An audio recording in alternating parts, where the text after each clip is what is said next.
talk to. They're here.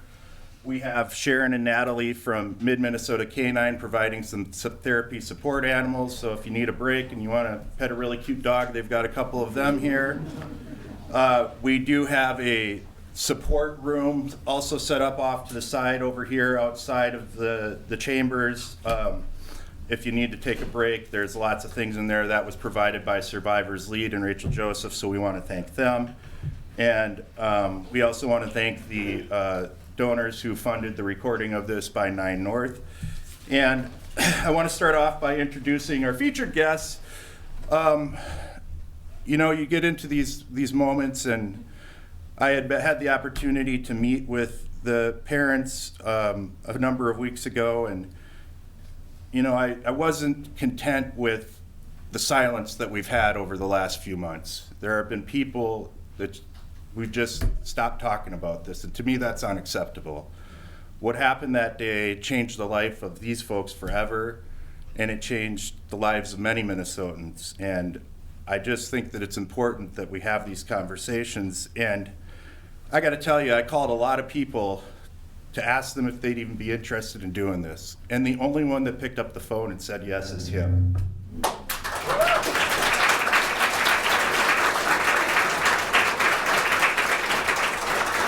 So I'd like to introduce Attorney General Keith Ellison. Well, let me say it's an honor to be here with you, Mr. Mayor, and it's an honor to be in Mouse View. And let me tell you, what we're doing right now is democracy. That's what you call it, when Americans come together, share their viewpoints, try with an open heart and mind to come to a better policy that can meet the needs of safety and can meet the needs of people's rights. And so it is important that we're here. And I know that we're going to have a robust sharing of views, but I ask everyone to be respectful of people whose views you may not agree with. It's okay in America to have a different opinion from somebody else. And once it stops being okay, we're deviating from the words of the Constitution, the Bill of Rights, the Pledge of Allegiance, and all these founding documents. To be able to disagree agreeably is part of what it means to live up to our tradition. Now look, we're talking about an issue that is so vitally important. The tragedy where two beautiful children, I went to both funerals. I'll never forget those moments. I'll never forget those beautiful young people. I still have their obituaries in my house. I look at them almost every day to remind myself that that our first job in government is to protect lives. If there is any purpose of government at all, it is to protect safety. It is a core function of government to do so. And that day, those two young people's lives were not protected. Their families were not protected. The children who were terrorized in the building were not protected. And I was reminded about my friend Melissa Hortman, who we lost only a few days before, along with her husband Mark, and John Hoffman and his wife Yvette barely escaped with their lives and are still going through surgeries. And we should all bear in mind that the number one cause of death for people under 18 is not slipping on ice, it's not car accidents, it's not asthma, it's guns. And I believe that the ingenuity and the brilliance of the American people can protect children's lives and have a Second Amendment. But we're going to have some accommodations. We're going to have to do some things different. We can't just do what we used to do. And I would submit to you that I do not accept the idea that anyone is out here to take our guns. It's not true. It's never been true. It's just a scare tactic to manipulate some people. But what is happening is we're losing lives. What is happening is you can't even begin to count the tragic. We've had more mass shootings in America than we've had days in the year. Think about that. More. Other countries have a tradition of gun ownership that don't have this carnage that we have. You can own guns in Canada. You can own guns in Australia. You can own guns in Switzerland. You don't. It doesn't have to be this way. But I'm going to tell you this: after a horrific tragedy, whether it's Sandy Hook in Connecticut or in Florida, that's right, Parkland in Florida, or whether it's the tragedy that unfolded in Las Vegas, or whether it's a mass shooting that happened right there in Bryn Mawr neighborhood in North Minneapolis a few years ago. No matter which one it is, all of us who are affected, either directly or because we just can't stand that level of violence in our community, we rise up and we say no. But then sometimes the people who are opponents of change, they somehow just wait it out and then stand in the way of change. And I can tell you the momentum for the people who want peace and want to protect life is strong and building. It's strong and building. I want to thank the parents of Annunciation. I want to thank Moms Demand Action. I want to thank Everytown. I want to thank Giffords. And anybody I left out, it's only because my mind cannot remember it right now, but I thank you all. I thank everyone who's been standing up. And I want to let you know that I have taken on this issue as Attorney General. We filed.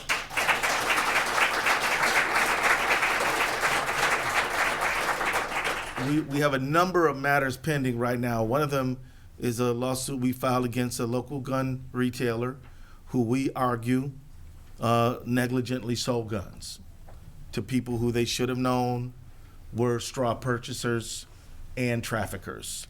And guns that they sold to this trafficker were found on the scene of a murder in St. Paul. And I also want to note we have a case that we filed against Glock because we believe that they know very, very well that their guns are easily converted into machine guns and even advertise them that way. And we had in Albert Lea, we prosecuted somebody who shot a police officer 80 times, but didn't shoot the officer 80 times, but shot off 80 rounds and hit the officer. The officer survived because he had on a safety vest. So if somebody's willing to try to attack a law enforcement officer, you know they don't care about you or me. And so we're taking action. We've upheld and defended laws that the state of Minnesota has passed to try to protect people from gun violence. And we're supporting legislation, and none of it interferes with the fundamental right for the ordinary person to own an ordinary gun for home protection. None of it stops that. But it does get us a little bit closer to a safer community. So I'm going to stop my comments here because what I really want to do is hear from you. We will get to a safer community together. We'll get there. We will get there. And by the way, both Zach and myself do enjoy hunting. So we're not about taking anybody's guns away. That's a false thing right there. That's not really true. Nobody's doing that. But we are going to come together. We are going to hear from everybody. If somebody who doesn't agree with the points of view I've espoused or Zach or any of the other folks here, we're going to respect them. We're not going to interrupt them when they speak. So if you think you're here to defend your right to bear arms, you will be heard in this forum and we will respect you. We will disagree with you probably, but that we will do it in a respectful manner and in a way that would make our framers proud because we respect all views. But we reserve the right to have our own views and speak out on those.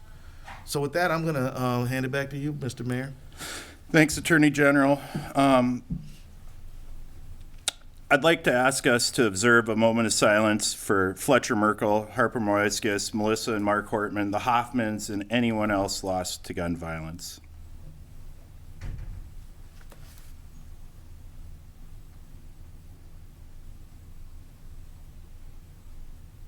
All right.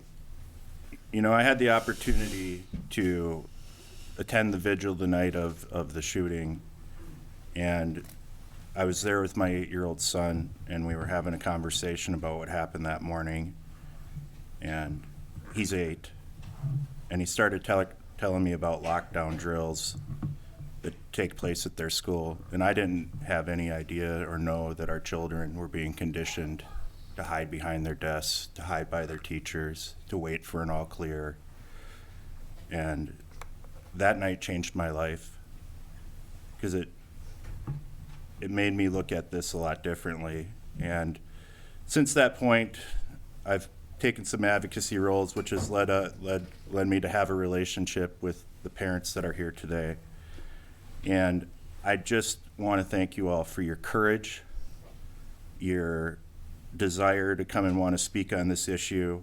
And I'm just so sorry about what happened and that you haven't had this forum sooner.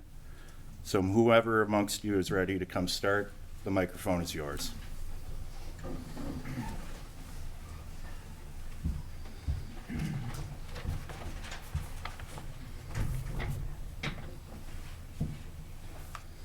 Hopefully you can all hear me okay.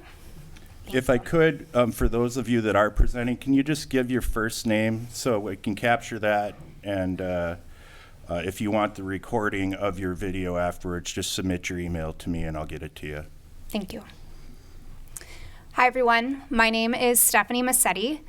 Having grown up down the road from here, about 5 minutes away, I am so grateful to be back here, and I am really grateful to Mayor Lindstrom for inviting us to be here and for Attorney General Ellison being here with us. And thank you all of you who have come here. I know this isn't easy to hear our stories. I now live in South Minneapolis. I'm a mom to a 3rd grade boy who attends Annunciation and a 5-year-old preschool girl. On August 27th, our world changed forever. I left the house earlier that day for an 8 a.m. meeting, and my husband dropped my son off for school that day. Typically, my husband would attend Wednesday Mass, but my daughter's daycare just happened to be closed that day, and so instead, the two of them had a breakfast date at a local bakery. After my meeting, I flipped my phone over, only to see 22 text messages from 3rd grade parents. As I scrolled, I froze, only able to comprehend the words, "There's a shooter. Ambulances and police everywhere." I called my husband, who was already on his way to school, and raced down 494, sobbing, fearing the absolute worst. My husband and daughter arrived at school first. They waited in the parking lot with other parents, consoling and reassuring each other, trying anything to figure out if their kids were okay. We later saw the moment captured by a Star Tribune photo. My little, naive 4-year-old at the time, little girl looking out into the crowd with a blank stare, trying to understand what she was seeing and why her date with Daddy ended so abruptly. Thankfully, they were soon ushered into the gym and reunited with my son. I joined them shortly thereafter, after parking and sprinting 4 blocks to the school. Words cannot adequately describe my relief when I saw my son and saw for myself that he was okay. Unfortunately, after we left the school, the horror only continued. We slowly began to hear of the injuries, kids in the hospital with bullet fragments in their limbs or lodged in their heads, brothers and sisters of my son's friends, each one a punch to the gut. But the worst came later that day, when we learned about my son's friend Fletcher. There aren't many boys in the 3rd grade. I think there's maybe 9 or 10 in a grade of 40. They're a tight-knit group. They attend birthday parties, play dates, and camps together. Several of them even started a band called Alien Blood. I think it's important that you know that none of them really know how to play instruments. But now my husband and I had to tell our son that his classmate, cabin mate, bandmate, and close friend was killed. That moment on the couch will never leave me. There's no section in the parenting book for how to parent through a mass shooting. My son was an honorary pallbearer at his friend's funeral. How was that our reality? How is it that for 2 months straight, every night I answered questions from my daughter about how do bullets hurt people? Why did the kids hide under the pews? And if that bad guy was so mad, why didn't he just take a deep breath like Daniel Tiger says? My sweet, naive, and curious little girl's view of the world, her sense of safety was shattered. I'm still working to escape the horror For the first few weeks, I spent every night picturing what it must have been like in that church. The pools of blood, the cries and screams, wondering how close the bullets came to my son. I spent the first several months focused only on my kids, helping them get through their days and comforting them at night when the nightmares came. 3 months later, I'm only beginning to process the event for myself. It still feels surreal. I'm desperately clinging for normalcy to escape this horror. I grew up here. I grew up in Arden Hills in New Brighton. I know we all share the same values of hard work and family. We all want our kids to do better than us, to have opportunities that we didn't have. My hope here is that we can start with that common goal, that shared understanding, and have a thoughtful discussion on what can we do to ensure our kids have the childhood they deserve. Thank you. I'd ask.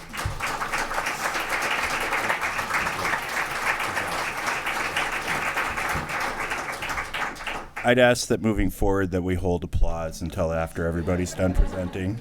Sorry about that. My name is Hannah Dormanen. My children attend Annunciation School.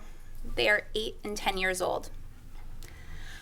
The first week back to school, every fall in our house is magic. Everyone's buzzing with new energy. Our kids are excited for new teachers and to be back with their friends daily. As parents, we're ready to welcome the flow of the school year routine. Backpacks are packed with fresh school supplies, new shoes ready to hit the pavement, lunchboxes lined up on the counter, and alarms are set a little earlier than we'd all like.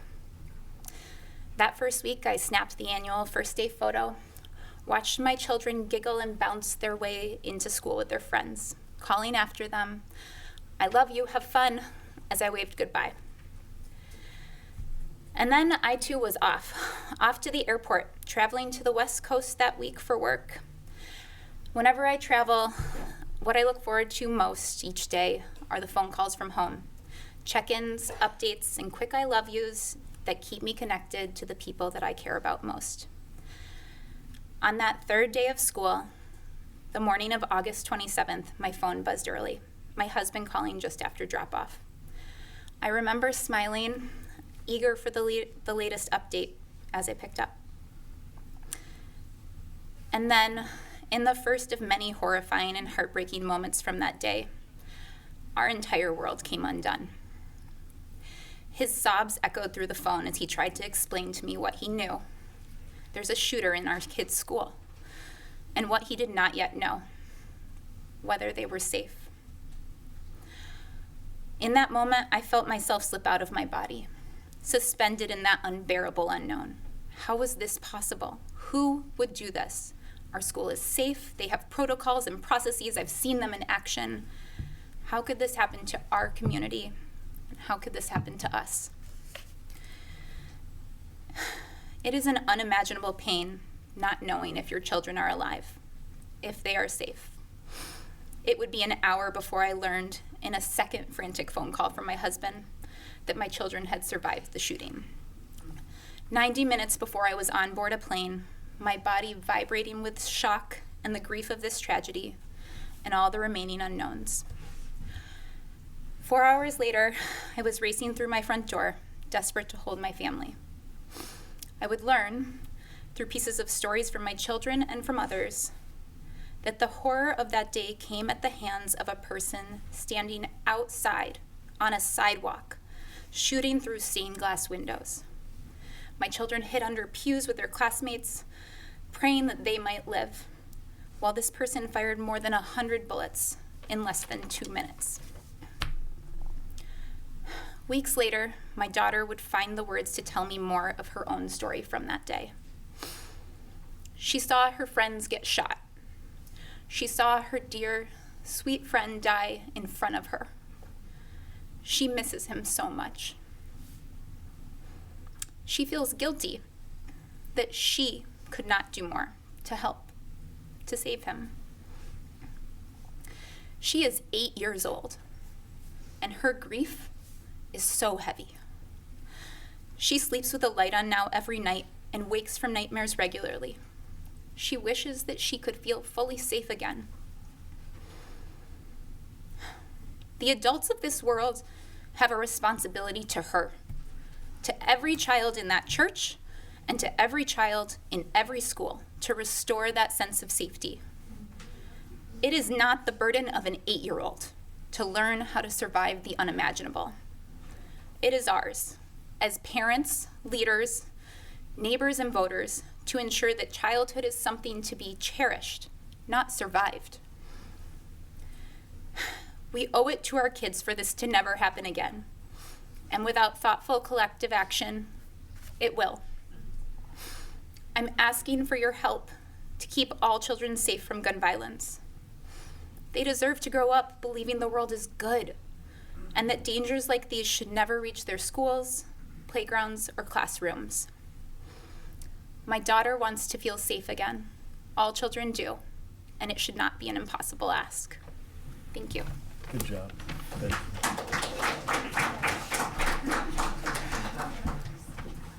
Very good.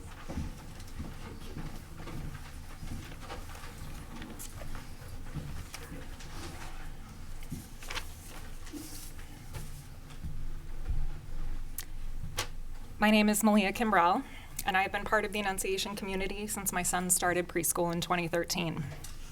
After spending 11 years there, he's now a freshman in high school. And my daughter, Vivian, a third grader, was shot while she sat in church on August 27th. In the days, weeks, and now months since the shooting, I have never been hugged so intensely by her. My hand has never been gripped so tightly.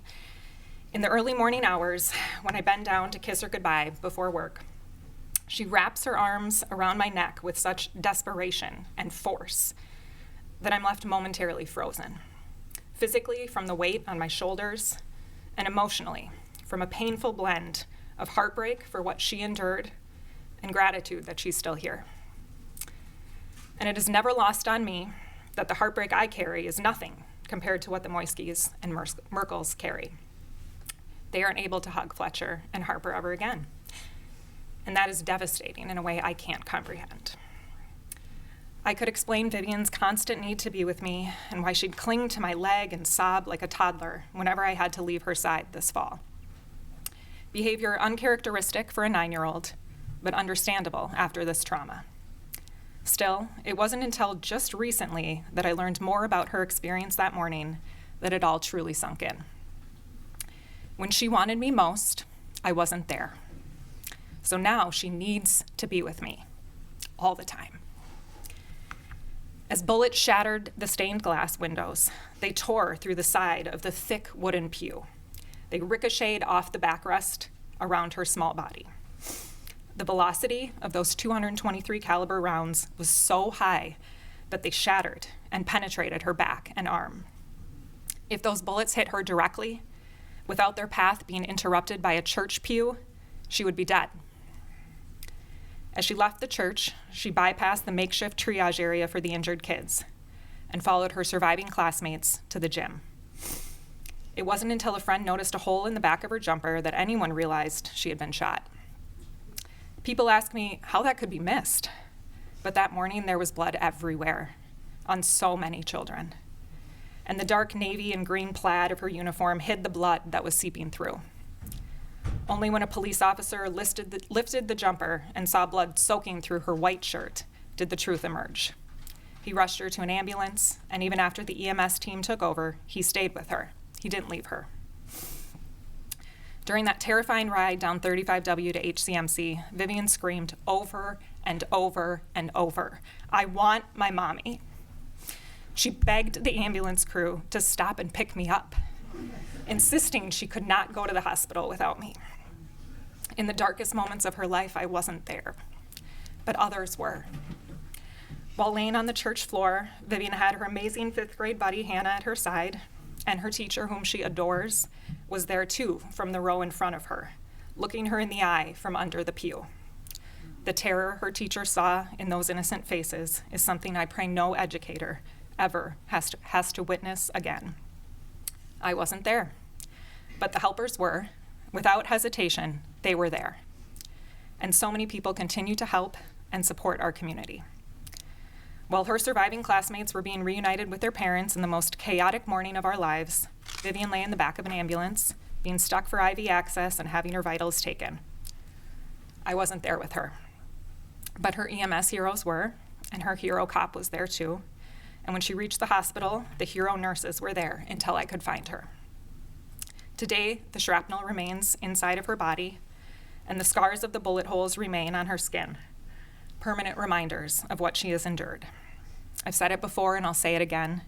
There is no such thing as other people's children.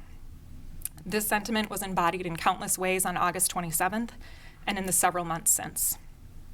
I share our story, and I'm here advocating for change, not simply because I fear that my own child will experience a second mass shooting.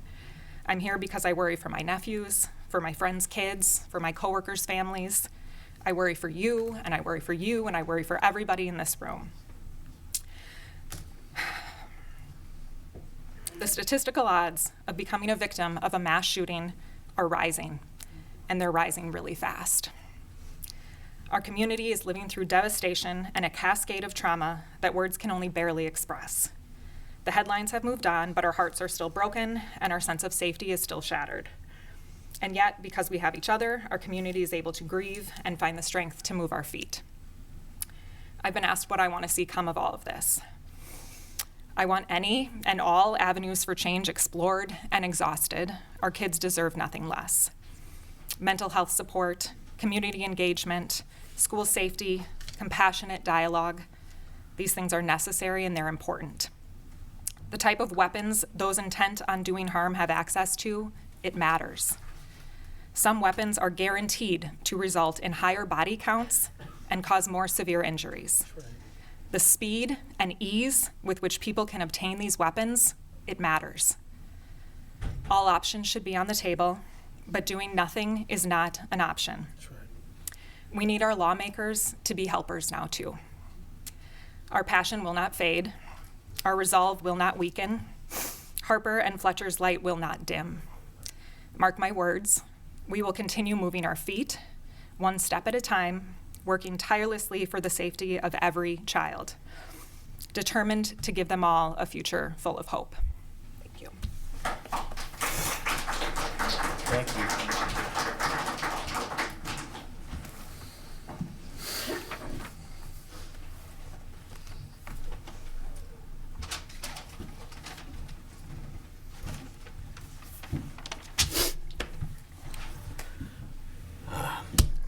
Let me just get a Kleenex. I'm gonna need this.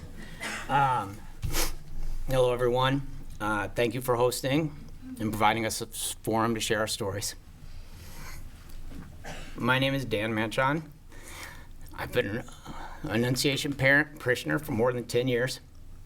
My wife, Megan, and I have 3 kids, all of whom have attended Annunciation since pre-K.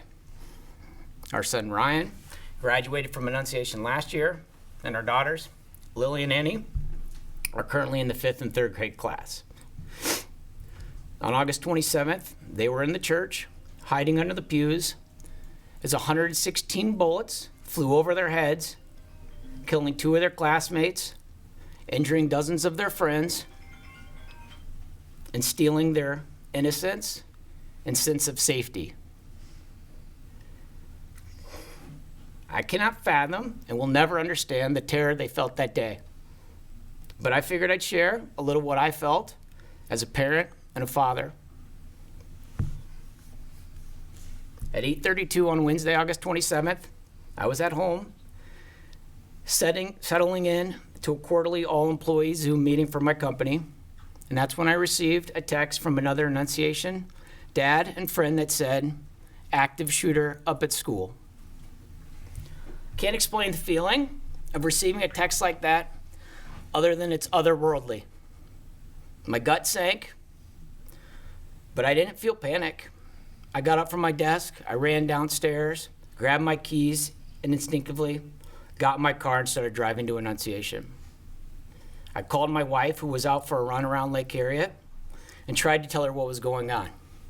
I told her, "I got a text from Michael. There's an active shooter up at school. I don't know anything more, but I'm on my way. You should come home and head there too." As she started replying, total confusion, what? About a dozen emergency vehicles came flying southbound down Lindale Avenue past me. Megan heard the sirens, and we both knew it was real, and panic started to set in. Then Megan said, "Oh my God, they are in church." That's when my body went numb. I screamed, I hit the dashboard, and I prayed harder than I've ever prayed in my life. Please, God, no, no, no. 2 hours later,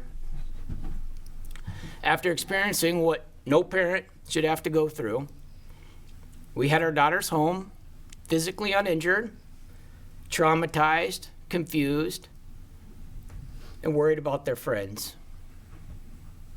With no answers and little understanding of what actually happened, I watched the same news conference that most Minnesotans saw that day, stating 2 children had been killed, ages 8 and 10. My heart sank. Annie and Lily are 8 and 10. I knew we had lost classmates and friends. I suggested to Megan and the girls that we take the dog for a walk and go outside and get some fresh air. They were resistant and scared, and I said, "Don't worry, you are safe." And I stopped myself. I knew right in that moment that I could no longer tell them those words. As a father, not being able to tell your kids they are safe is the most helpless I've ever felt. How can I tell my girls who sat under pews while a deranged person fired 116 rounds in less than 2 minutes over their heads that they are safe? I can't, and neither can any of you. As long as high capacity assault weapons are readily available to the public, none of us are safe. Ever. Anywhere. We all know it's true. We see it on the news every day. Mass shooting at a school, mass shooting at a parade, mass shooting at a shopping center, mass shooting at a children's birthday party, mass shooting at a church. There's no justification for this being part of our normal everyday society. There's no way to rationalize as a parent or explain the logic behind allowing these type of weapons to be available legally outside of a war zone. The worst moment of my life to date was sitting my girls down to tell them that Harper, a close friend of my girls, and Fletcher, Annie's classmate, had been killed. As I watched my daughter flail and cry uncontrollably while her mother tried to hold her, I immediately thought of the guns. Not the shooter, the guns. Yeah, the shooter pulled the trigger and bears the responsibility, but make no mistake about it. The type of guns used caused the mass carnage. My wife and I thought we had carved out an idyllic corner of the world for ourselves here in Minneapolis. We still do. But being part of a national school shooting is surreal. This event doesn't represent the Minnesota we've come to know and love. The people here are caring, smart, active, and humanitarian. Now is the time for us to lean on those strengths and show the country we are not going to sit by passively and let our kids and communities be traumatized by weapons of mass destruction. Thank you. Thank you.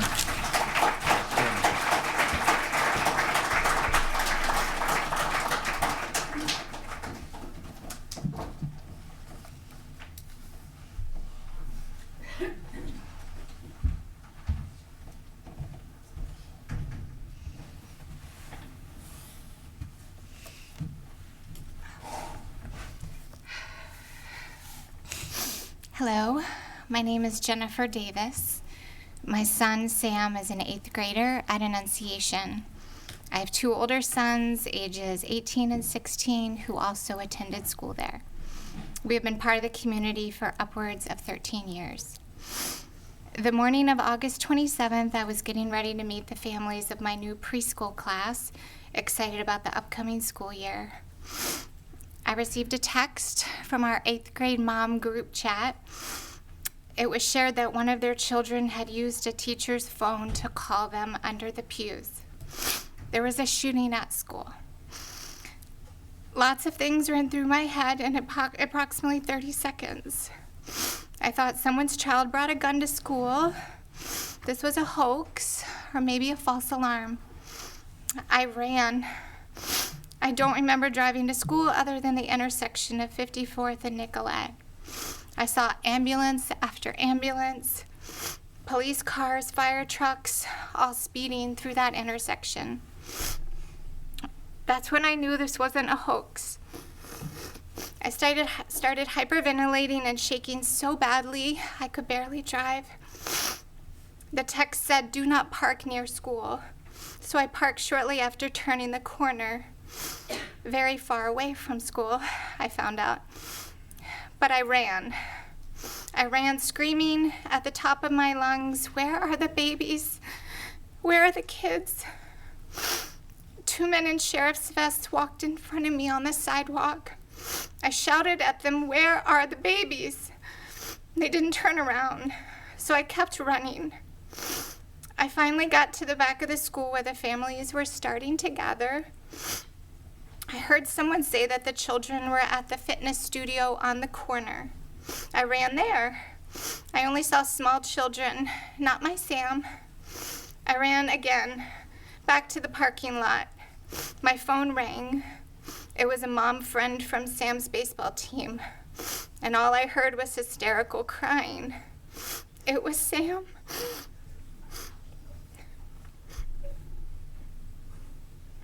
He said, "I'm okay, Mom, I'm okay." I fell to my knees, phone in my hand. My child was safe. I still had no idea what was going on. The scene was utter chaos. We were told to go to the gym to reunite with our children. Several 8th grade boys, Sam included, were sitting against the wall with their head down, sobbing. It was and will remain the best hug of my life. I didn't want to let him go. As we walked out of the school, police were holding rifles, and Sam asked, "Is it safe to leave? Is he still outside?" I said, "I have to believe it's safe if they are letting us leave." In the 3 months that have passed, Sam has not wanted to talk about that day. He says that he wants to just forget it. But I tell him that we can't forget it, as hard as that is, because we lost Harper and Fletcher that day. As Principal DeBoer has said, paraphrasing Bear Hunt, a book I read a lot at preschool, we can't go over it, we can't go under it, we have to go through it. Sam will say things periodically like, "There was so much smoke, I thought it was a fire." Or, "I saw my friend Andre shot in the stomach." Or, "I hid under the pew and didn't get up until I heard the police." The hardest one, I think, was, "Can we find a high school next year with no windows so that I can be safe?" When several parents met with Nicole and Mark from Sandy Hook Promise that lost children in their school shooting, they told us, "Do not promise your children that they will be safe. You can't promise them that. Instead, promise them that you will do everything in your power to keep them safe." So I sit here before you trying. I am trying. And when I told my oldest son, who just experienced a shooting near his dorm in Dinkytown, because he goes to the U, I told him about this town hall that I was speaking at, and his reply was, "Well, you know it's not going to change anything. Nothing is going to get better." And I looked at him, tears in my eyes, and I repeated what Nicole and Mark said. I said, "I am going to do everything in my power to keep you safe." Our children have lost faith in us, the adults that are supposed to keep them safe. We have chosen profits over people time and time again. When is the time for change? When? How many more horrific tragedies must occur for us to make change? Assault rifles and high-capacity magazines do not have a place in the hands of civilians. More bullets fired means more mass shootings and lives lost. We are becoming numb. I don't want to tell my children that I just tried. I want to tell them that I actually did something. And I just wanted to share a picture of my son, Sam, at his baptism, at Annunciation. Wow. And this is the same pew that saved his life. Thank you. Thank you. Thank you for being here.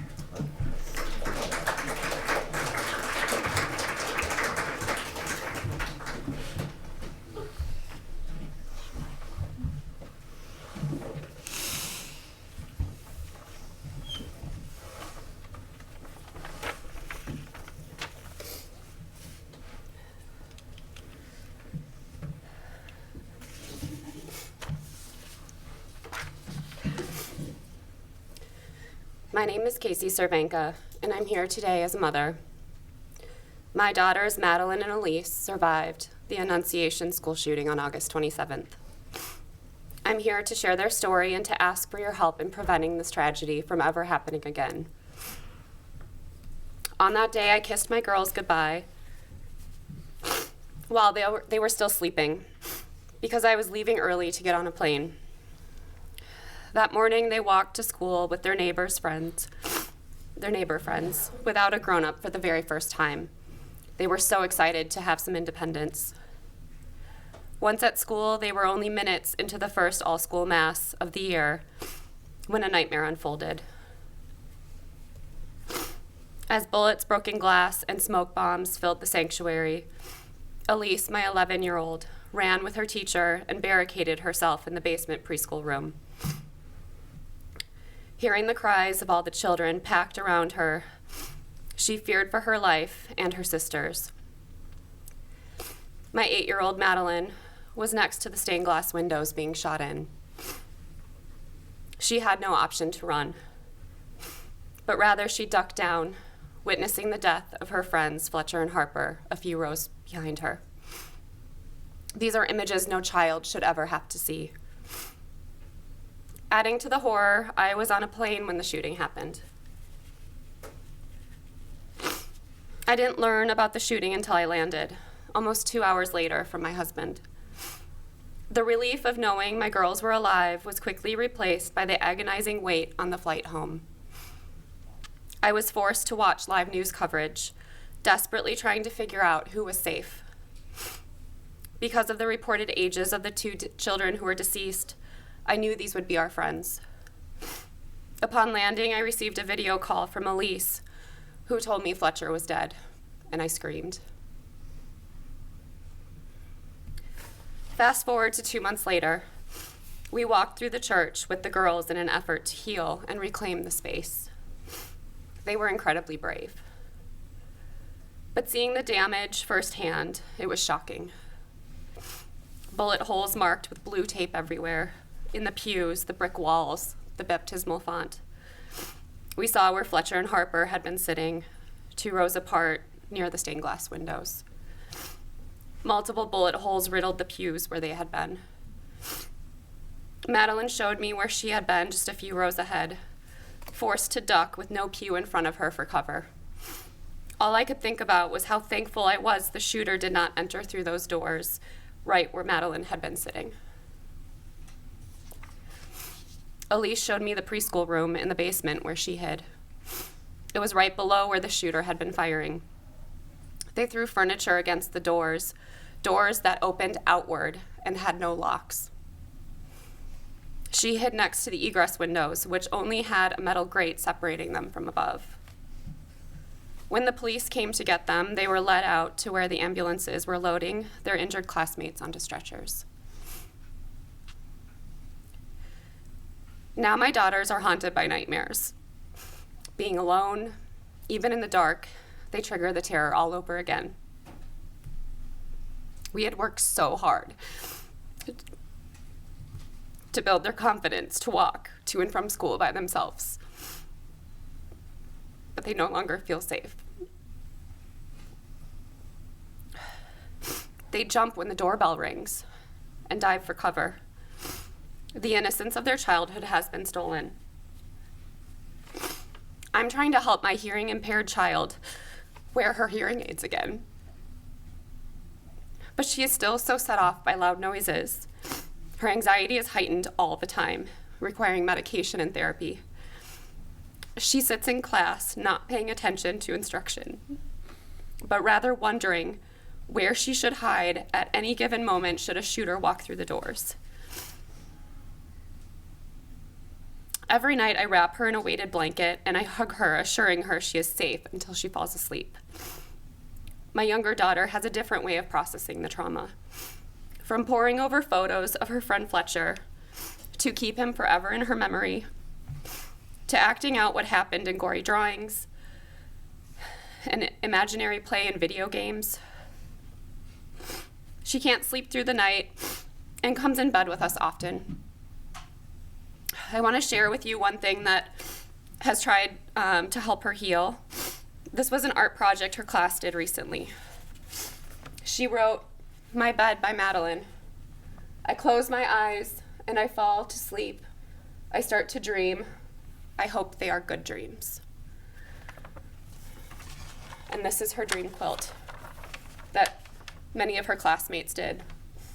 And you can see happy memories and things that she enjoys and hopes she dreams about. And down below, she's put the initials of Harper and Fletcher with their favorite colors. And I asked her, what are all these letters on the sides? And she said, those are the initials of all the children who were injured. I'm sharing this with you not for sympathy, but for action. My children and all the children of Minnesota deserve to be safe at school. That's why I'm asking you to support common sense gun laws, including a ban on assault-style rifles and high-capacity magazines. We must prevent future tragedies like this. Please show the courage to put children's lives above politics. Support bringing this issue forward for a vote and stand on the side of protecting kids and families. Don't let my daughter's trauma and the lives of Harper and Fletcher be in vain. Thank you. Thank you. Thanks so much.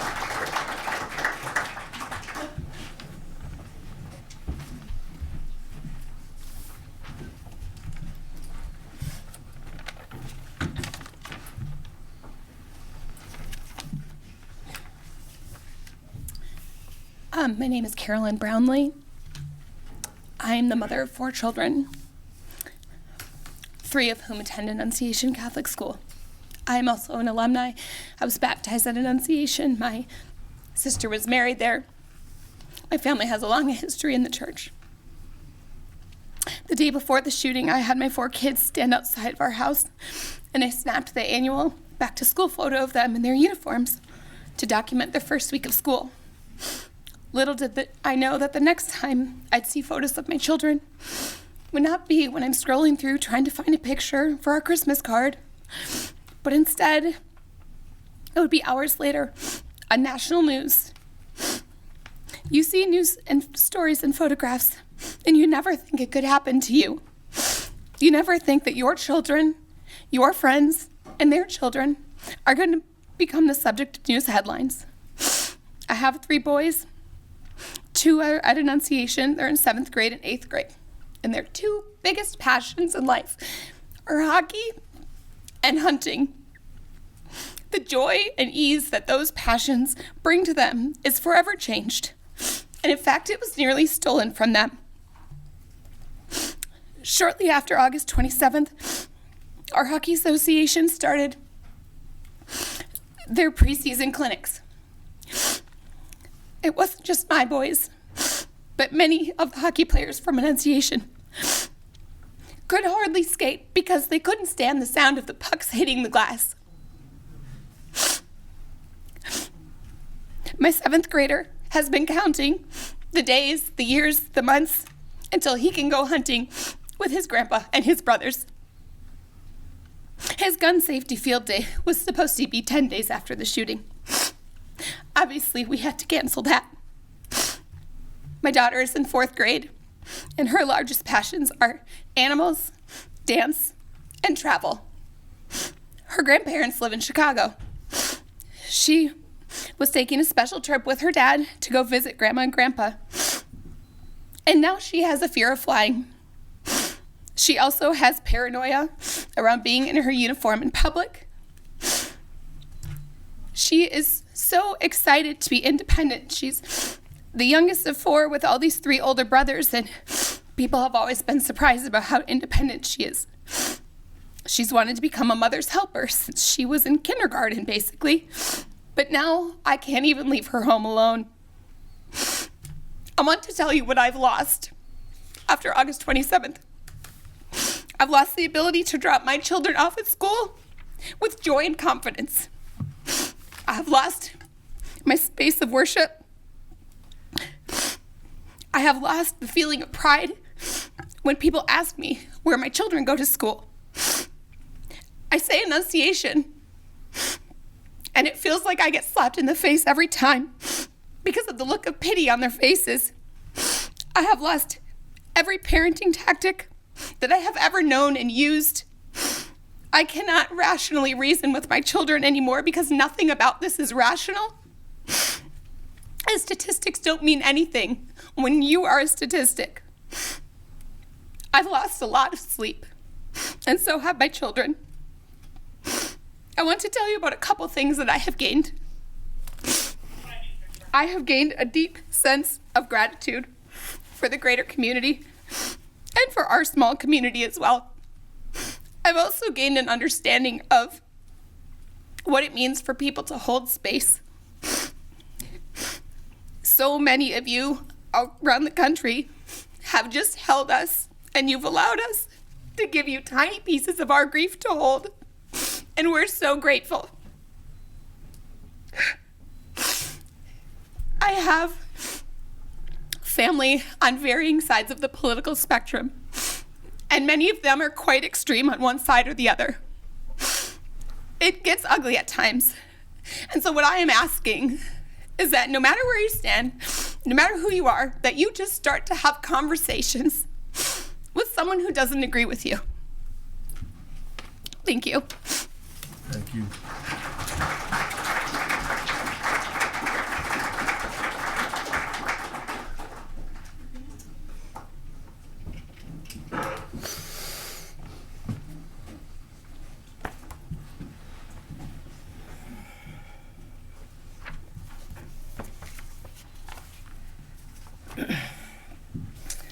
My name is Annie Feste.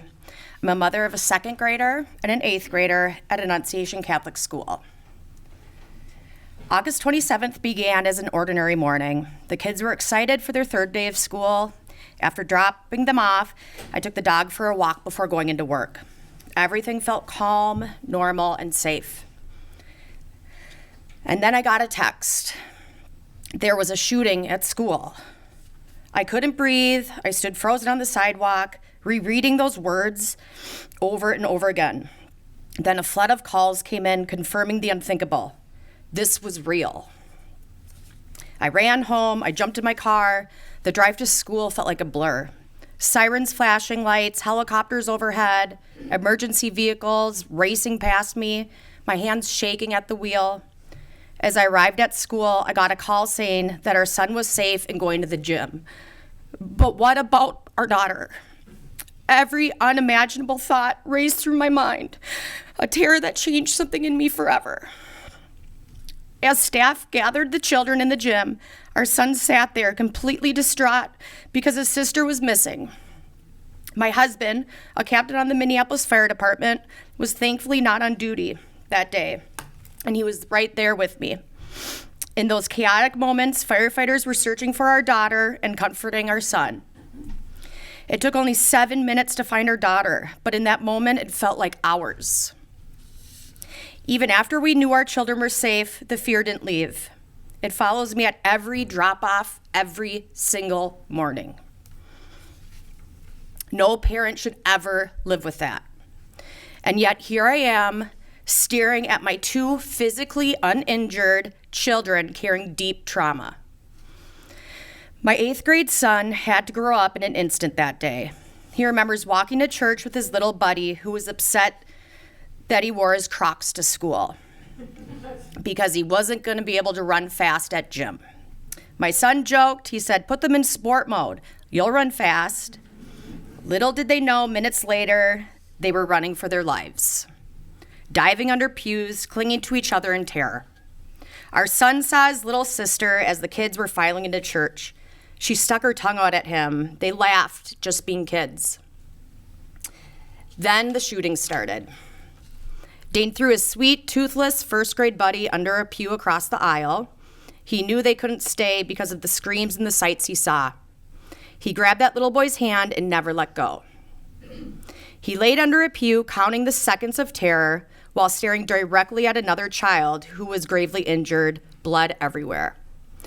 Our son can clearly remember the sound the gun made rapidly firing and the sound the bullets made whizzing past his ears and head.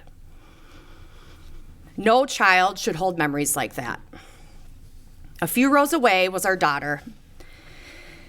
When the shots began, she got down immediately. During a pause when the shooter reloaded, she and her classmates ran to the preschool room in the basement, gunfire echoing above them. They tried to barricade the door with anything they could find, even juice boxes. We have been told that our daughter may have fainted during this time. She doesn't say much about these moments. Once we were reunited, I realized it had only been 90 minutes since I last saw our kids. 90 minutes, and their life changed. Our lives were changed forever. I will never forget being reunited with our kids, holding them that day. Seeing children searching for their siblings and friends. Hearing children recounting what they had seen.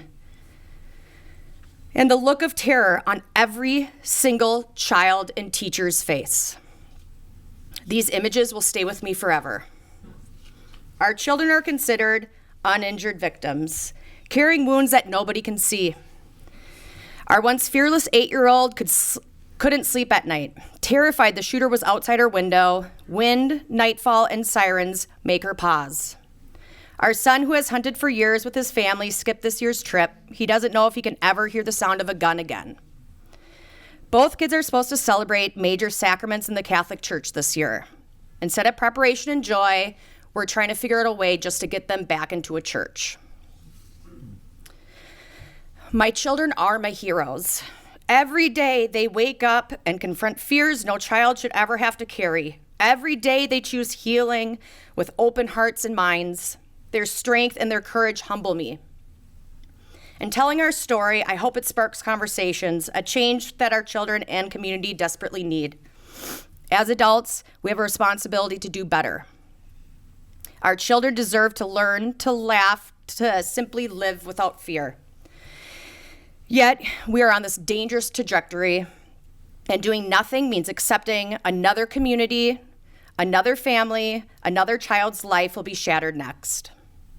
One day, I want to look at my children in the eyes and say, something changed because of what happened to you on August 27th, and people listened and people cared. Thank you. Thank you.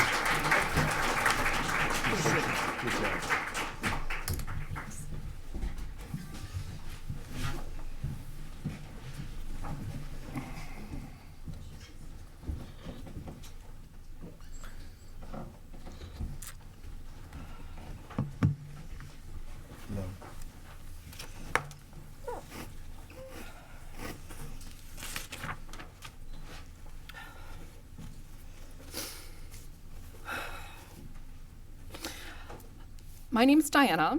My husband Michael and I have a 6-year-old son, 5-year-old daughter, and 1-year-old daughter. Our 2 older children attend Annunciation. In January of this year, I was diagnosed with a brain tumor.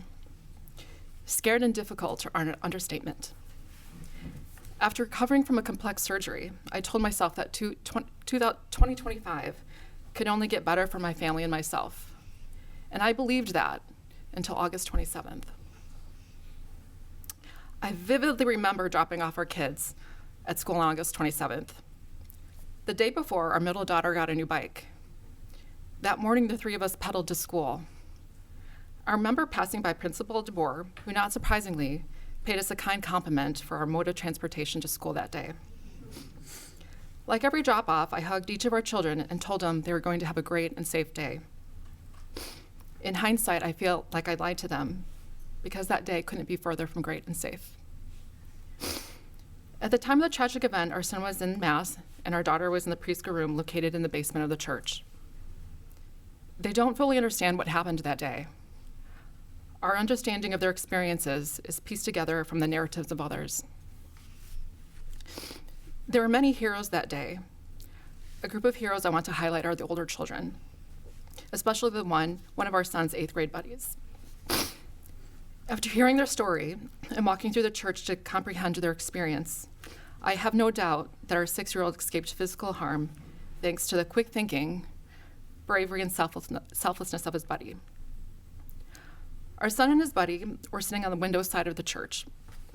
His buddy swiftly got him to the ground, physically pushed him across the center aisle of the church, and tucked him under a pew. He held on to our son the entire time, even as they were exiting the church. There are not enough words to thank our son's buddy. In that defining moment, he thought bigger than himself and protected a little boy he had only met that morning. Grieving, processing, and moving forward is a difficult balance. In many ways, I'm finding it harder as time progresses and our children begin to open up. In a recent therapy session, our 5-year-old daughter voluntarily created a scene with figures. In this scene was a circle fence. Inside the fence were Mary, Joseph, Jesus, God, and a cross. On the outside of the fence were people with guns. This is not normal. This is both a somber and maddening reflection of her innocence taken away. In the evening after her children go to sleep, I go through their backpacks to get ready for the next day. I recently found this in our son's backpack. It says, "We are praying for you, Harper and Fletcher." I assumed this beautiful tribute was a class assignment. The next morning, our son told me that he made it on his own during his free time at school the day before. It was Harper's birthday, and the 2 children were on his mind. In that moment, I felt both profound sadness and profound love for his big heart.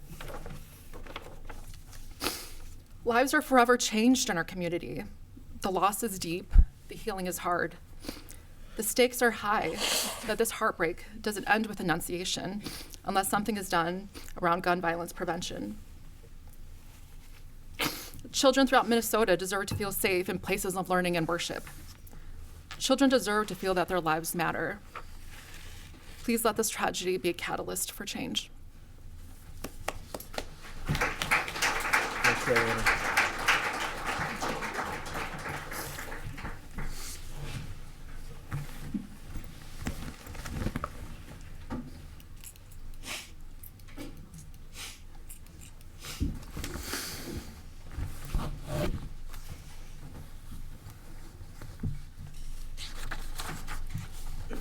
My name is Rose DeBoer. I have 3 children at Annunciation. My husband, Matt, is also the principal of the school. My whole world was in the church that day. I am a teacher at Totino Grace High School. August 27th was also my 3rd day of school. I started the day like any other, helping my kids get ready for school. I remember having this distinct feeling of needing to go back inside and say goodbye and give everyone hugs and say I love them again. On my drive to school, I was listening to NPR speak about a shooting outside of Cristo Rey High School the day before. I knew one of Matt's plans for school that day was to have students make cards for the Cristo Rey community.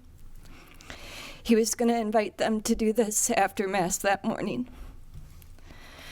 I was supervising study hall first period, and a few minutes in, 2 of my colleagues came to my classroom and asked me to step outside. One of my colleagues, who is a fellow Annunciation parent, said there was an active shooter at Annunciation. I was in total shock and disbelief. I remember saying, "No, no, no," and falling to the ground against the lockers in the hallway.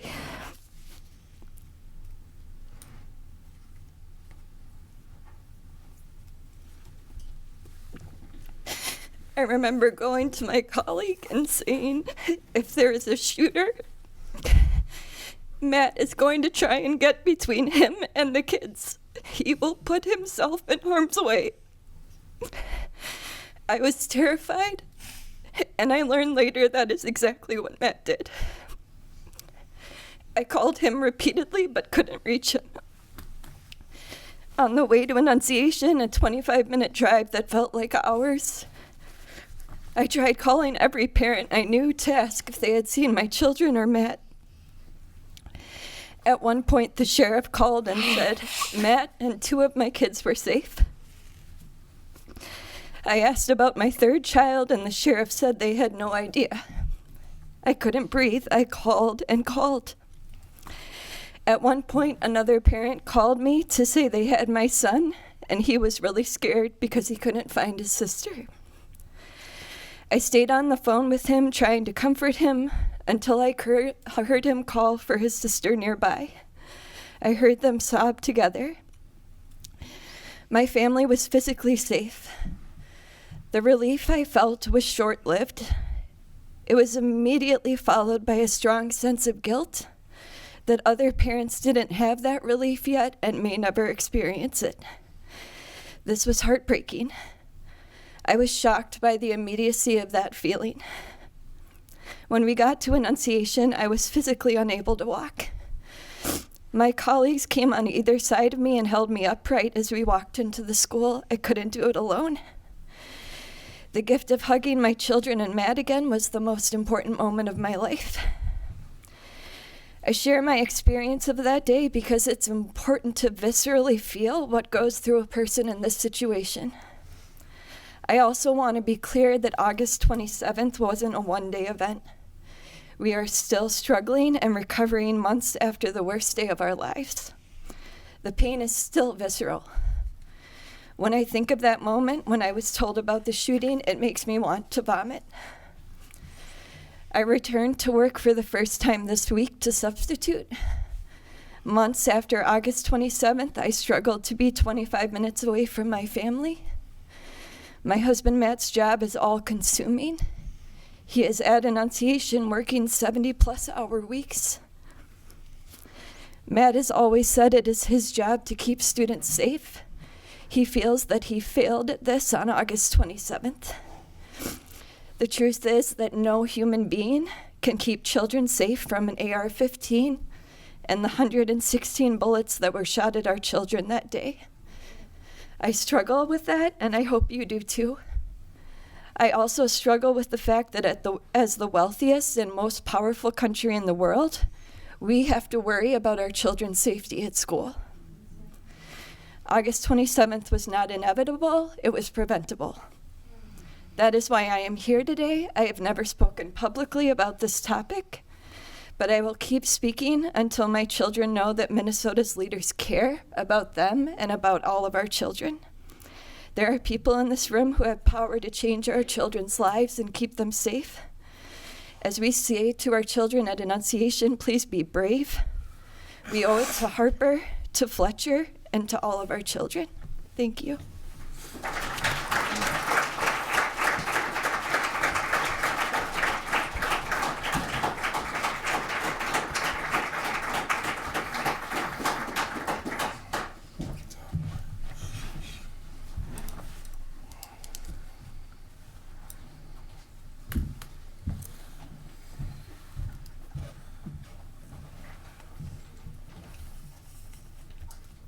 My name is Ann Betzner, and my 8th grade son goes to Annunciation. I'm here because I want to share with you what it's like to be very, very lucky. I learned about the shooting because I happened to pick up my phone at work, walking past my desk. The 8th grade mom's text chat that you heard about earlier said that there was an active shooter at the school. I didn't feel a rush of panic. I didn't feel anything. The first actual thought that went through my head was, maybe a kid brought a gun to school in a backpack, because that was the closest I could get to what seemed like a reasonable reality. I started the 10-minute drive to school, when I got a text saying that 4 were dead. I didn't really register that, but I got off on the wrong exit.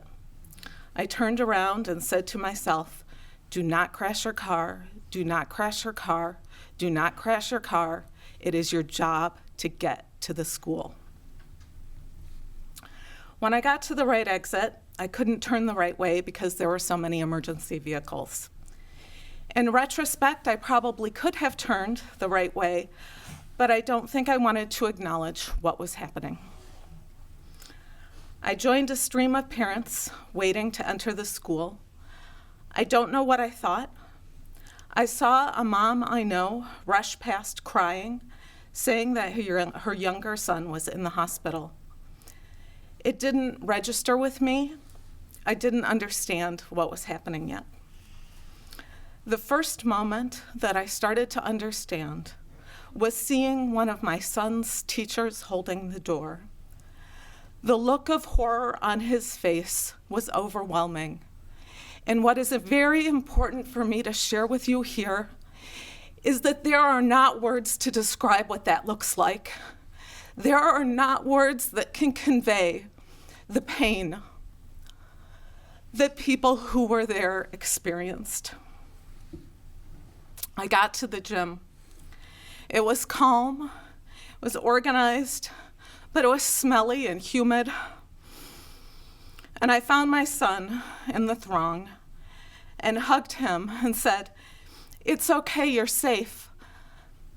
But I don't think I understood what I was saying yet. He was holding a mug and I asked him about it. He said he told his math teacher that he wasn't feeling well and that she got him a mug of water. And I thought, I've always loved her. I've always loved that woman. I saw a teacher and I asked if I could help. Did they need anything? And he said no, they were set. What I did not know at that time is that his own child was in the hospital. We went upstairs and waited in the auditorium. My favorite teacher from elementary school was there, and there she was, keeping her shit together, organizing parents, moving people around, making sure we could all get what we needed. And the principal was there, recruiting staff for the sign-out table. Everyone did their jobs. The police were there in 2 minutes. They ran into fire. Neighbors called. Neighbors ran. Everyone helped. Teachers threw their bodies over children. Children threw their bodies over children. Everyone did their jobs. It took 14 minutes to get injured children to the hospital in a busy, busy city. Everyone did the right thing. Everyone did what they were supposed to do.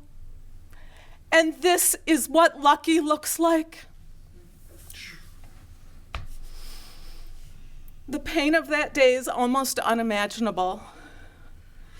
And what takes more courage is imagining a world where individual liberties are ensured and that our children can be safe from gun violence. May God give us the strength to work and build that world together. Thank you. Thank you.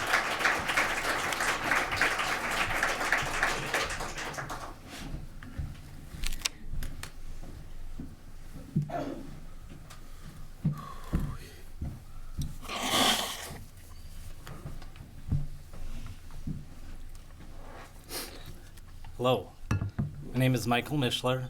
I'm a husband who married my high school sweetheart. We have 4 beautiful children, 2 of whom attend Annunciation, and I'm a hunter of 25 years. August 27th will be a day that haunts me forever. A mass shooting at my daughter's school. It took a little over 2 minutes for the violence and terror of that day to unfold. 116 shots were fired, 2 children were murdered, others severely wounded, and the lives of students, staff, parents, and first responders forever changed. My father-in-law served in Vietnam for 14 months in the artillery. During his tour, he was never wounded. His granddaughter has shrapnel in her leg. For him to experience his grandchildren, their school community having been terrorized, wounded, and killed in a mass shooting in a church in Minnesota is insanity. The weapons used were obtained legally. I'm going to repeat that. They were all obtained legally. The AR-style rifle, the 30-round magazines, the ammunition, all legally. The rifle, the magazines, and ammunition were purchased for relatively little money. A person today in Minnesota could buy something similar for around $700. And as I mentioned, I'm a hunter. You don't need an AR-style rifle with a 30-round magazine to hunt white-tailed deer, bear, coyote, or any other game animal in the state. You don't need 30 shots to bring any of the game down in an ethical manner. This style of rifle is not needed. I'm asking today for a ban on AR-style rifles and high-capacity magazines. Speaking now because I want to be able to look my children in the eyes as they grow older and tell them that I actively tried to make our community safer. I don't want anyone to go through what my family has experienced. Students, teachers, and the public deserve better. We have the power to make common sense changes that can positively benefit the lives of all Minnesotans. Thank you. Thank you, Michael.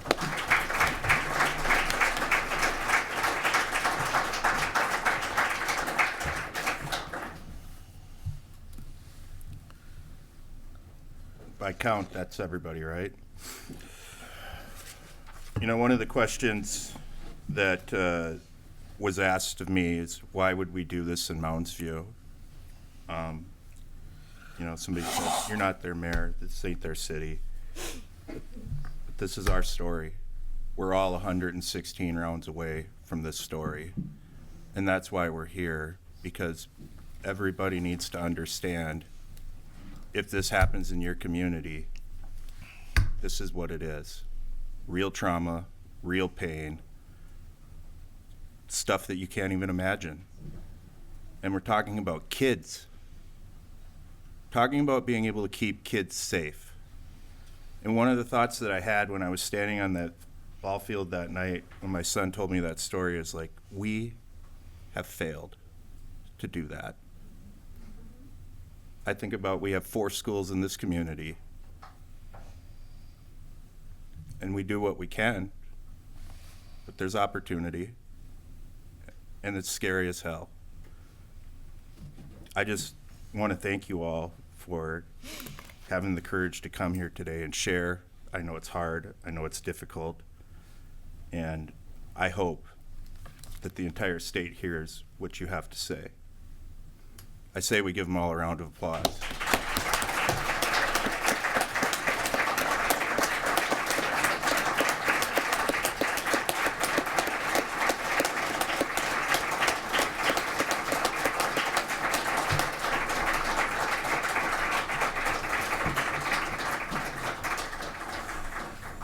One of the things that we think about in an event like this is, what can we do now? You know, what tools do we have available? And so I've invited Rachel Joseph to come here and talk about ERPL, which is a law that was passed in 2023. Hi. Thank you all so much for sharing your stories. I'm a survivor myself. I know how painful it is. I just want to thank the Annunciation families for being here and for sharing with us. 22 years on for me, this never gets easier, and I really appreciate all of you.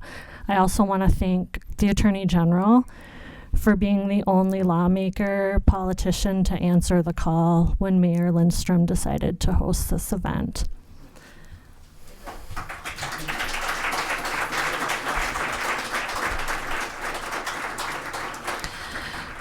So, Minnesota has recently enacted an extreme risk protection order, which I'm going to refer to as ERPO throughout this presentation. And I just want to help folks understand how they can access this civil legal tool if they feel someone's a danger to themselves or others. In 2018, I founded an organization called Survivors Lead. I've worked in leadership roles on political and issue-based campaigns. I consult with gun violence prevention organizations to improve their trauma-informed approach with impacted populations like us. The most recent organization I worked with doing this trauma-informed educating is Brady in Washington, D.C., and I also educate the community about Minnesota's extreme risk protection order law.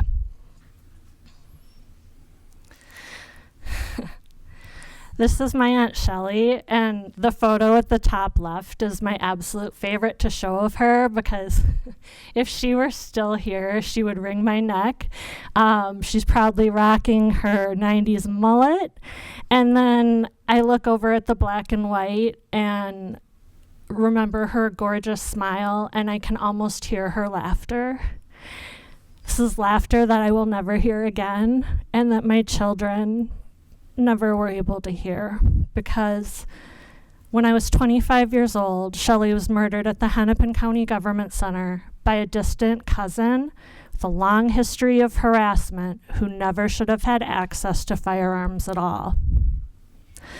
Despite that long history of threats and escalating behavior, the shooter obtained the gun for $60 through a private sale at a Minnesota gun show. No background check required, no ID, no paperwork. I devoted the rest of my career to preventing this from happening to other families by addressing the gaps in our systems. We closed the gun show loophole and enacted extreme risk protection order legislation, ERPOs, for unique situations like Shelley's. So what is an ERPO? An extreme risk protective order is a civil legal tool. This is not a hearing or a process that will ever enter a criminal courtroom. This is a civil legal tool that temporarily prohibits someone considered a danger to themselves or others from purchasing or possessing firearms, again, temporarily. The sole purpose of an ERPO is to prevent gun injury and death. That's it. It also has been talked about as a red flag law. The term red flag law can carry a negative stigma, particularly for people with mental health conditions, because it can associate risk of gun violence with mental illness and suggest vague, instinct-based judgments rather than doing careful, individual threat assessments. And again, ERPO became effective in Minnesota on January 1st, 2024. That was the day the bill was signed at Governor Walz's office. A very happy day. So ERPOs exist to save lives, to prevent suicide and violence by removing immediate access to firearms during a crisis. Guns make up only 5% of suicide attempts. They account for more than half of suicide deaths. ERPO gives suicidal individuals a chance to press pause and get help. Evidence supports their effectiveness. ERPO laws have reduced firearm suicides in other states, Connecticut, Indiana. ERPO can also prevent mass shootings. 10% of ERPOs granted in 6 states were for planned shootings of K-12 schools, and those were prevented. So ERPO policy was written to work well with or without a domestic violence protection order. Advocates should consider whether the individual living in a domestic violence situation has had a lethality or danger assessment performed while doing their safety plan. Has the abuser threatened to kill themselves, children, pets? Has the abuser ever used hands or implements to choke or suffocate the individual? Are there guns in the home? If an abuser has access, it increases the victim's chance of being murdered by 500%.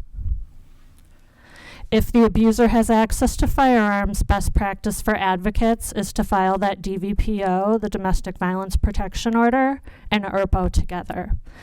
The DVPO protects the victim survivor, children, and pets. The Extreme Risk Protection Order protects the respondent themselves and the general public.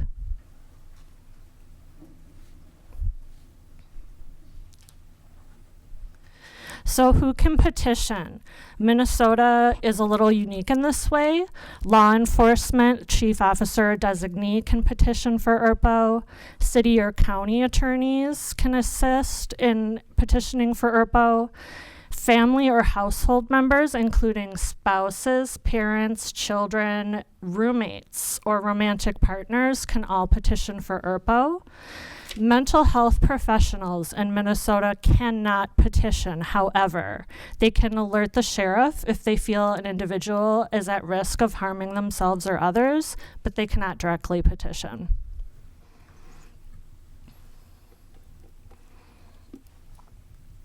Pardon me. In Minnesota, we have two different types of ERPO. One is an emergency ERPO, and that's short term. It's looked at by a judge without a hearing. It's an ex parte process, and the duration is up to 2 weeks.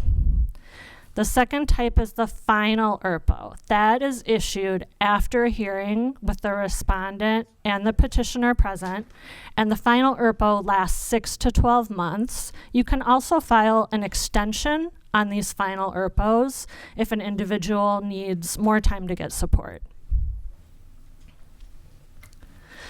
So the legal criteria and court process, this is what judges are looking at.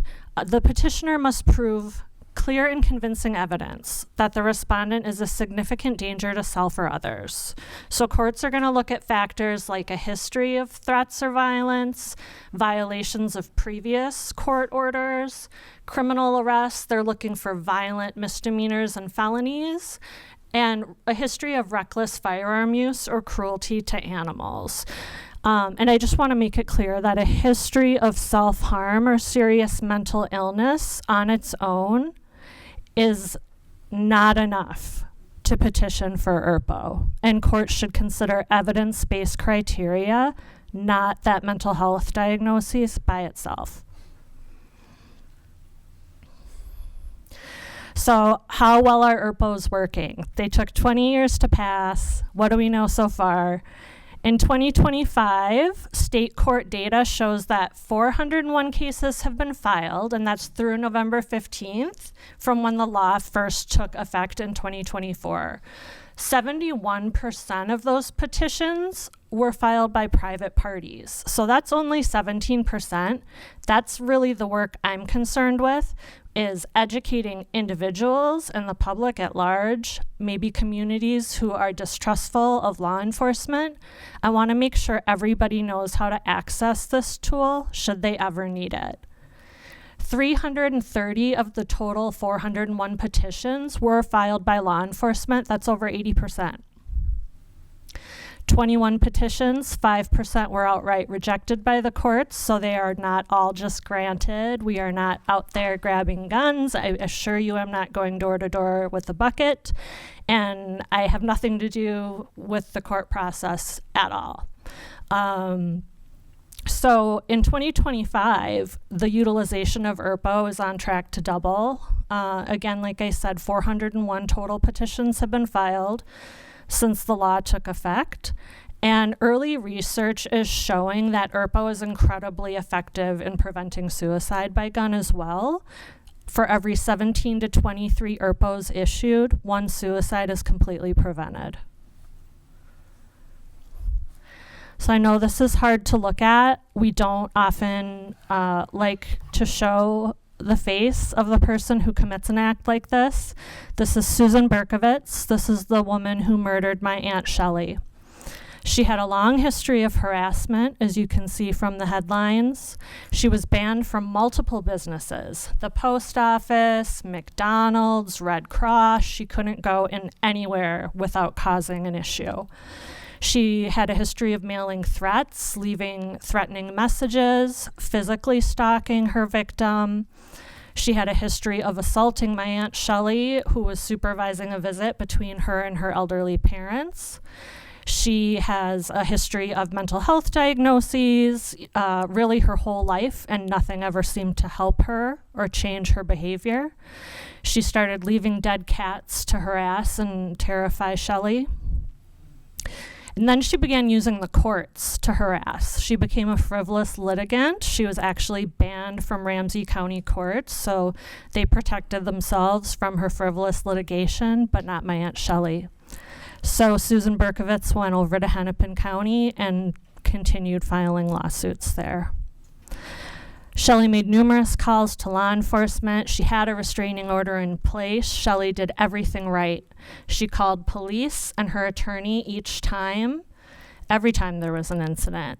And law enforcement was aware of the escalating threats, but they told Shelley every time there was nothing that they could do unless she was actually hurt or killed. Susan Berkowitz is exactly who ERPO is designed for. And I believe preventing Susan from accessing a firearm would have given my Aunt Shelley a chance to be here today.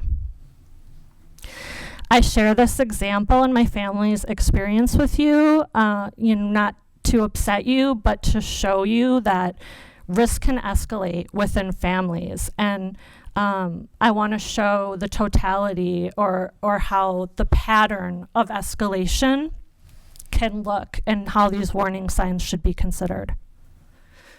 Excuse me. This is a very short PSA. Illinois did recently on their new firearm restraining order, very similar to an ERPO in Illinois. It was done in partnership with Brady and the Ad Council. It's based on a real-life scenario in Illinois. This is a survivor story. So let's watch how ERPO, or Illinois' firearm restraining orders, work.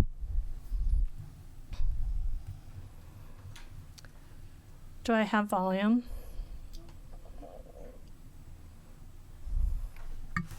I don't know.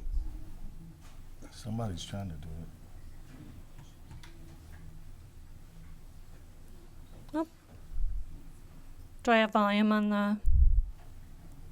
Here we go. Try again. All right, thank you. We're the man behind the other. Let's see. If it'll go.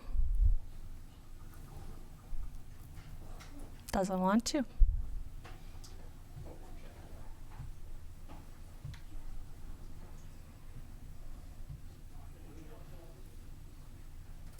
I can skip it too and come back to it if he's not able to get it to work. Go back a slide. It's not loading the YouTube piece. Oh, thank you.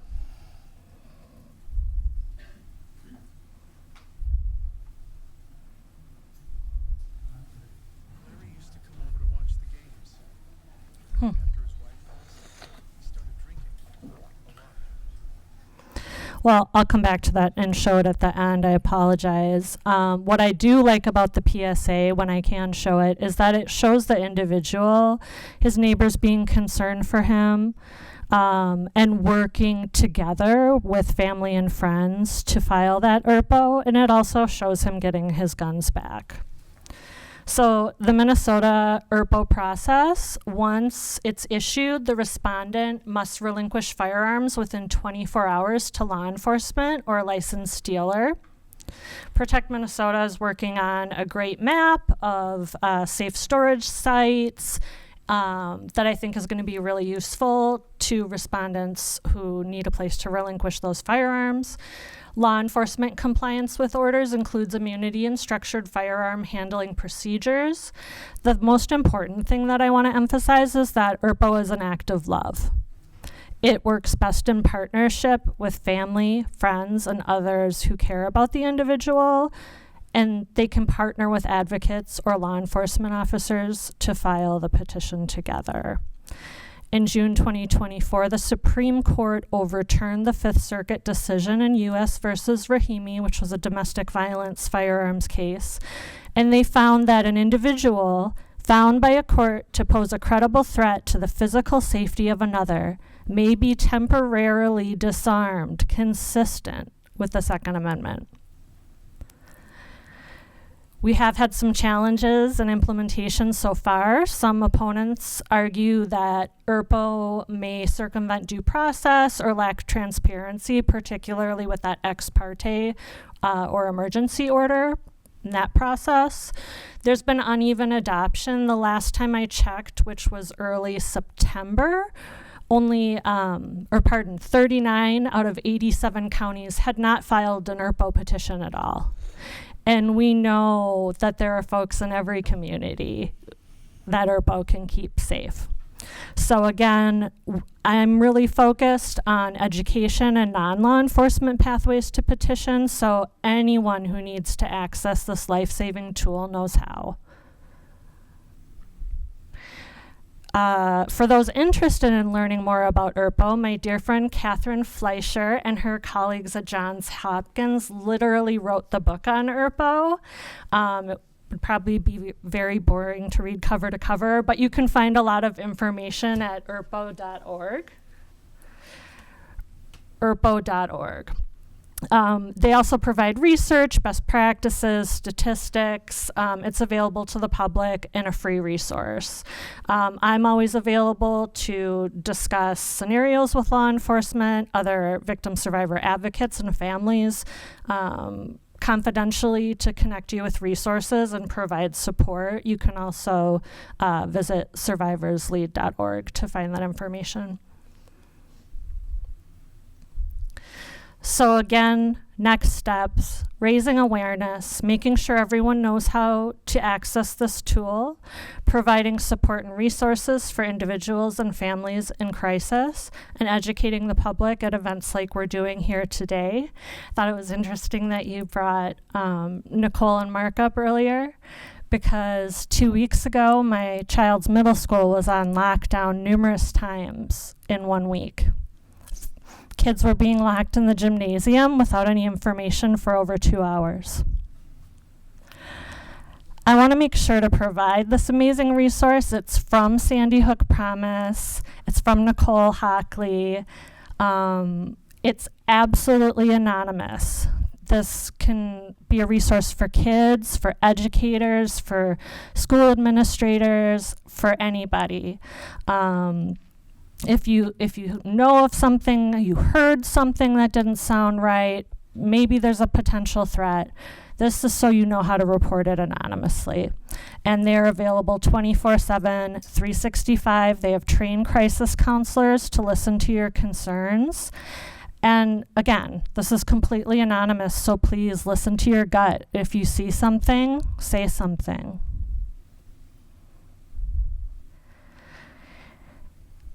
These are just some ERPO resources and contact information. If anyone has questions for me later, I'm happy to help you navigate to the Minnesota Judicial Branch site and fill out firearms forms, locate the firearms forms. My email and our general email for Survivors Lead is listed here. And I can provide a copy of the presentation to Mayor Zach as well. I just wanted to share this. My daughter, I'm not sure where she is now. She must have gone to the support room where there's lots of silly putty. But this was her first gun violence prevention convention. And she was an infant, and over a decade later, I'm saddened that there's still a need for this. It really shouldn't be. As someone who's been fighting for gun reform for over 20 years, I'm sorry. And it's really your stories and your persistence and your experience that are going to help us create change in the future. Thank you.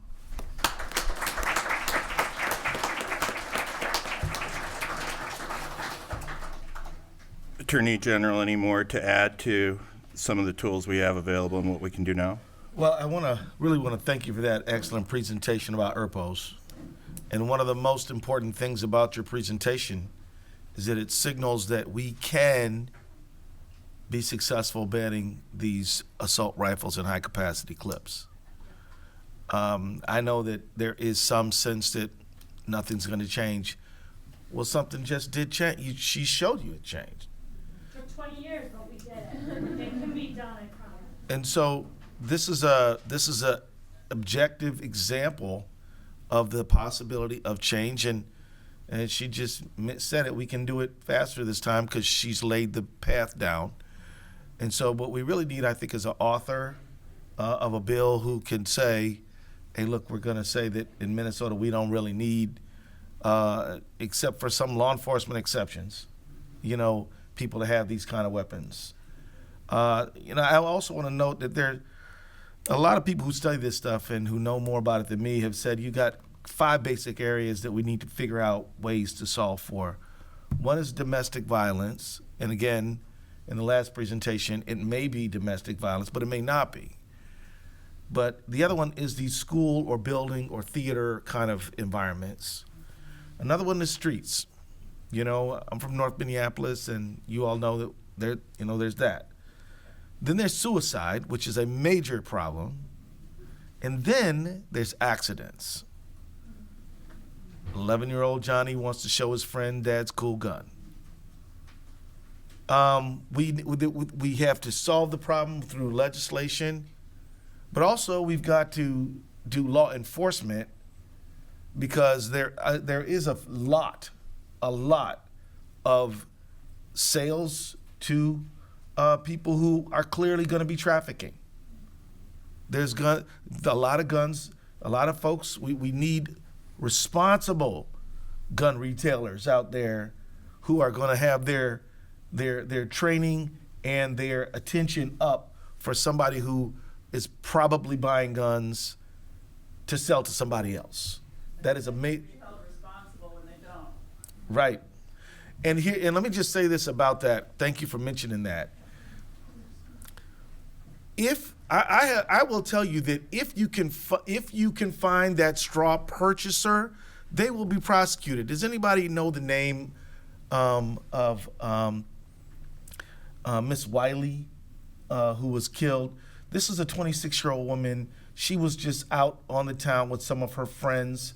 She went to the truck stop bar, and 2 idiots decided to solve their problems with each other with guns. They shot 14 people. They didn't hit each other, but they killed Maisha Wiley. And what was found on the scene were guns that were left on the scene that were purchased from Fleet Farm by a guy named Jerome Horton. Now, these 2 guys who did the shooting, they're doing life in prison. They wasted their lives, and they are getting exactly what people like them who did that get for doing that. Also, Jerome Horton got about 4 years in prison for being a gun trafficker. But the retailer we're suing right now, in large part because I'm like, well, wait a minute. Somebody goes and buys a whole bunch of guns. I mean, like well over a dozen, like way more than a dozen. And even people who work for the company were like, this cat seems shady to us. Really. And yet, their attitude is, if you got the money, we got the gun. I'm not going to sit here and blame all retailers, but I am going to say that they need to tighten up their game like everybody else. And we are going to punish the shooters. We're even going to punish the traffickers. But what about the people who sell to the traffickers? They're only facing civil liability. Well, not enough. And by the way, we got an enforcement problem because a lot of them, there's folks who are doing it and are not being held accountable. So there's that. Then also Glock. I'll also say this. The gun lobby, and I'm proud to say that I only ever got an F rating from the NRA.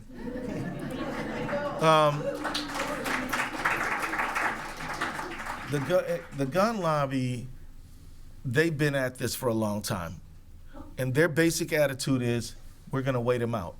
After the horrific tragedy happens, people are slowly going to not focus on this tragedy again. And when their attention turns, we're going to go back in, spread some campaign donations around, and then we're just going to delay until the next tragedy. So let me just say that I believe that we can pass this, we must pass this, but it's going to take all of us staying in for the long game, and I know that we will. But let me tell you this. Public opinion is on our side, momentum is on our side, and we are going to win. Thank you.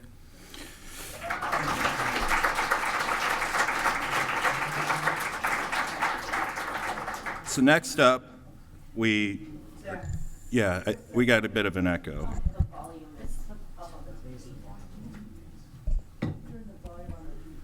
I think she's got it. All right, we're still echoing. Well, next up, we're going to talk about. That is weird.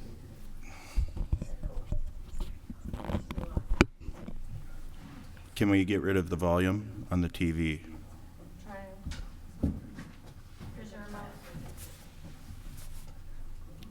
Trado? No, we still got it. It's definitely the TV. I don't know if the cameras are. I wrote the deals, Mayor. We're Try just. again, Elliot. What do we got here? That's not them. That's I just need to be on TV, so. We got it.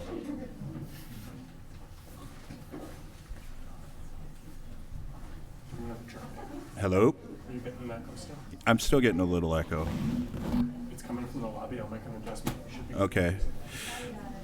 All right, next up, since we're into the advocacy side of things, one of the things that we've all struggled with is how do we handle an issue that the legislature is seemingly stuck on, been stuck on for decades. And so I had the opportunity to talk with the League of Women Voters, specifically the Women Defending Democracy, Sarah Stevens, Monica Murphy, and Kitty Whiston. And they're going to talk about a people-centered approach to deal with assault weapons.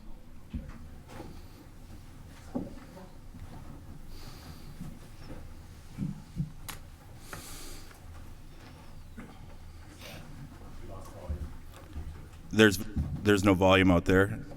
I think you just turned the volume down on the lobby. Yeah, I'm not sure what's wrong here. It's fine.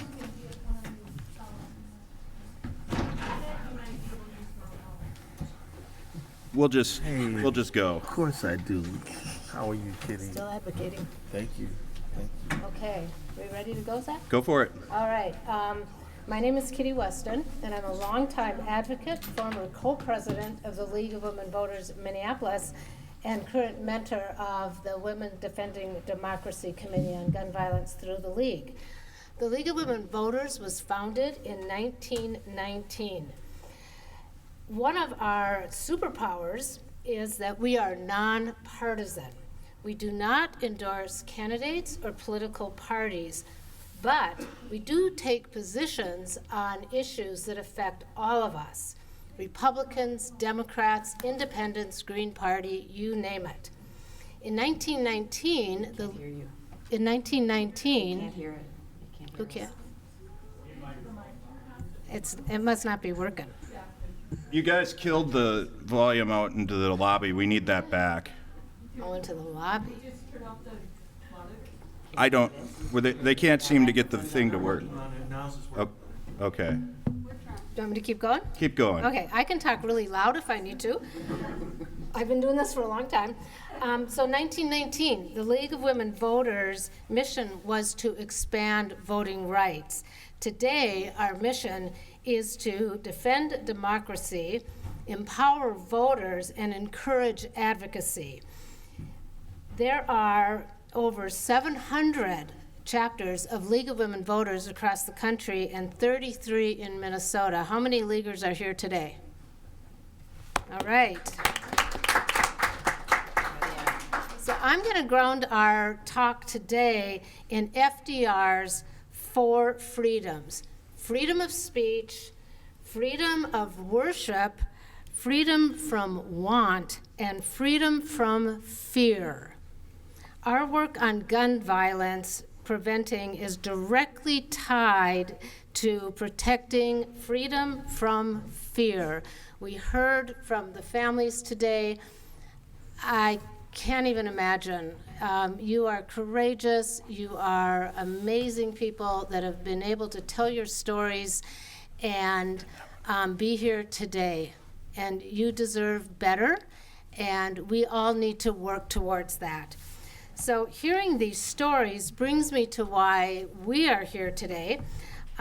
We believe everyone has the right to freedom from fear. We should not be fearful when our kids go to school, go to church, go to the mall, go to a movie. And I just have to call out our Somali brothers and sisters, friends and neighbors. They deserve freedom from fear as well.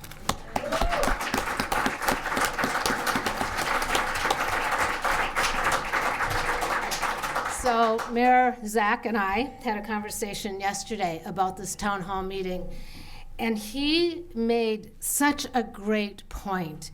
He talked about how absolutely we need to listen and bear witness to your stories.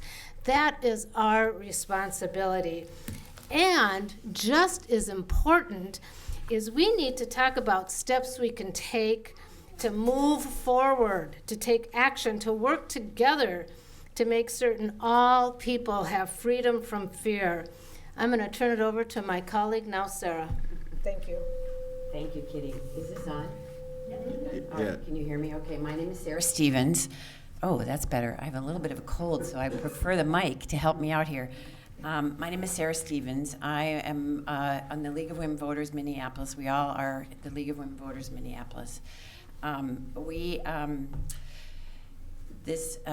Monica Murphy and I co-founded the Women Defending Democracy Initiative this last June. It was preceded by the League declaring a constitutional crisis in April and then announcing a Unite and Rise toolkit.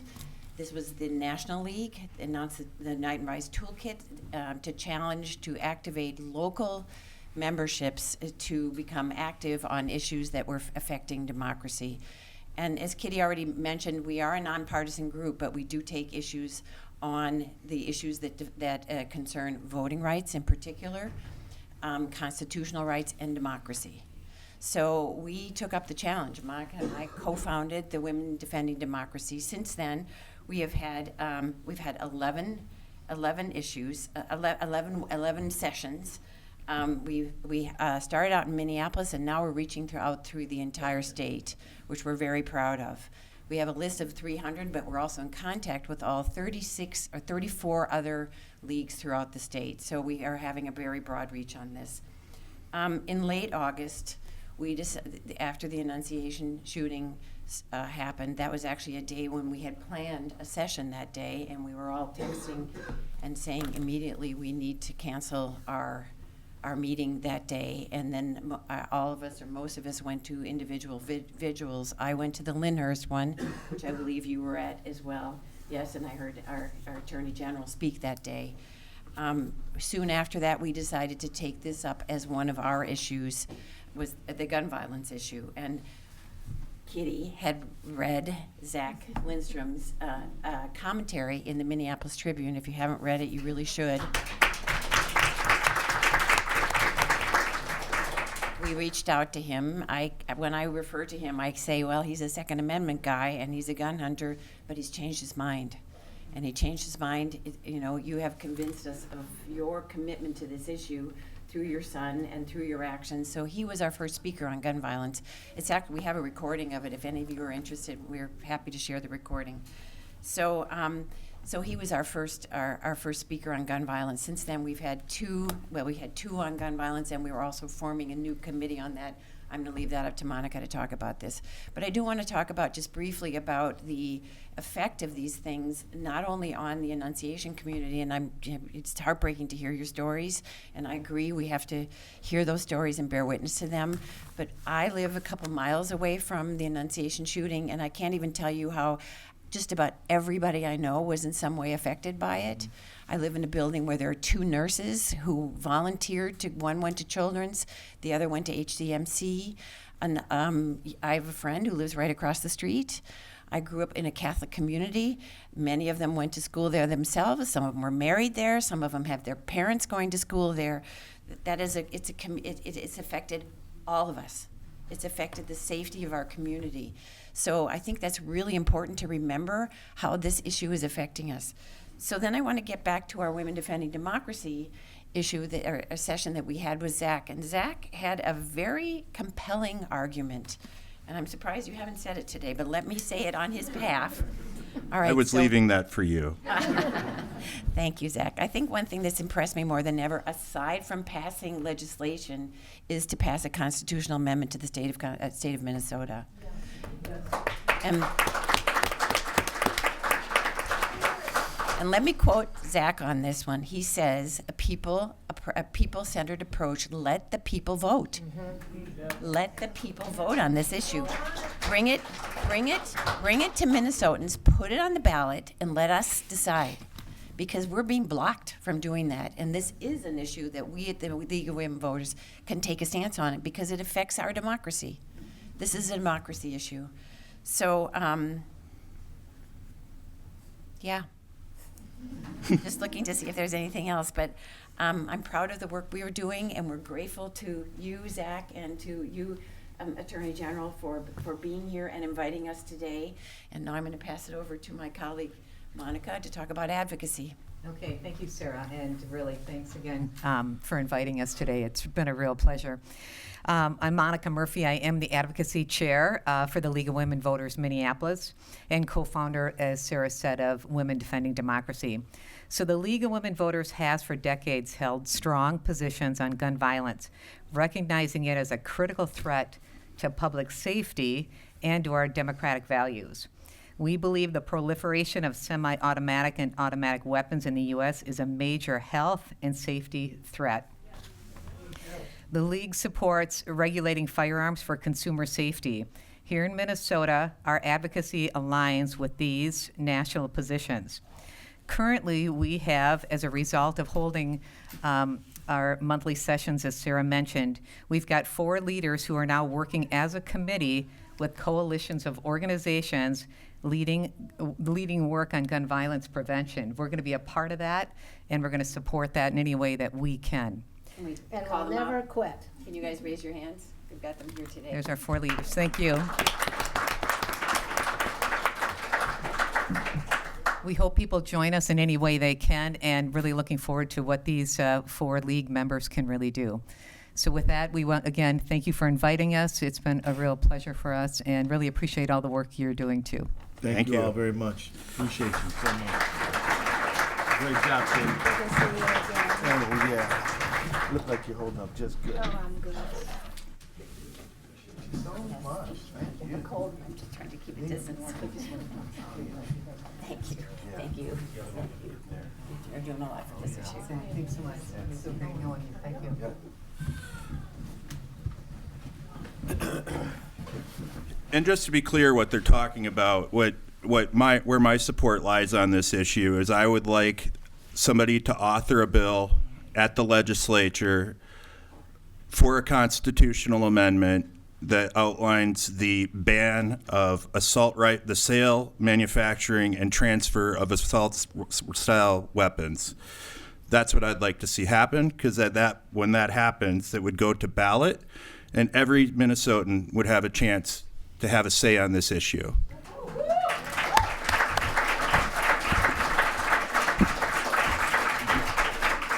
And I publicly endorse this idea. I would put the energy of my office behind this legislation. The Attorney General's office, we do have a legislative agenda that we advocate for. This would be at the top of that agenda. So I think it'd be a good thing. And look, if the people who don't agree with us, let them have their vote too. We can have a statewide debate about it.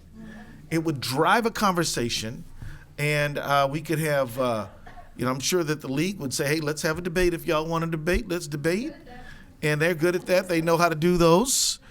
And I think it would be a fantastic exercise in how the people govern their own society. So glad to see you guys are on board with it. Yeah, let's do it. What's our time left? We were supposed to be done at 3, but. So we told y'all we would hold you till 3. It's about 3:04. What if we did public Q&A for 15 minutes? And let me make a proposal. You can say anything you want to say. You don't have to ask a question. But you get 30 seconds to make your question or your statement. And then we'll leave a couple of minutes for Zach and I to respond, and then we'll dismiss at 3:17. Is that good with everybody? If you agree, signify by clapping your hands. There you go. All right, if there's anybody that would like to come for public comment, come to that chair right there and use that microphone. Come on up.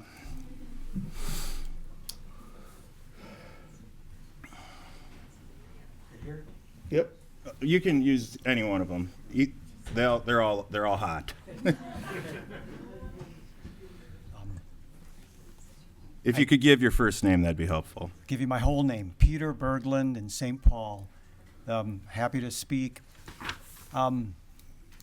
Obviously, there's different sides on the political spectrum, but just setting aside this horrible, horrible carnage that you guys have gone through and the trauma, I just think about just the economics of this. Just, again, as hard as it is, set aside the carnage, but why in God's name do we have to spend taxpayer dollars to harden schools? I mean, some political people, they want to save tax dollars.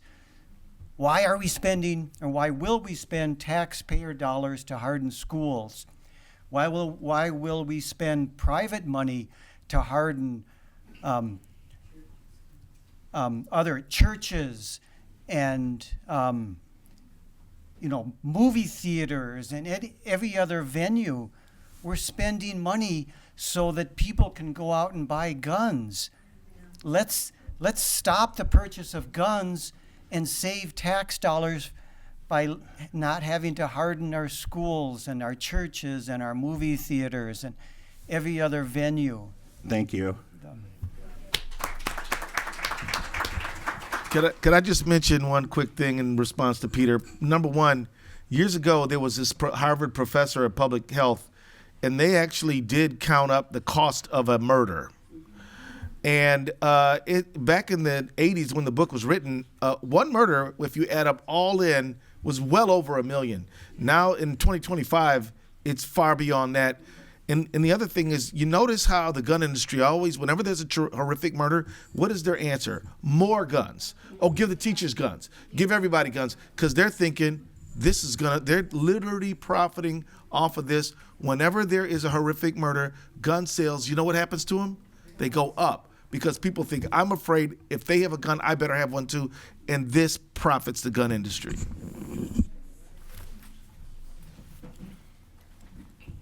Hi, I'm Patty, and to your point, in Minnesota, we spend $6.6 billion a year on gun violence, whether it be the therapy or whatever.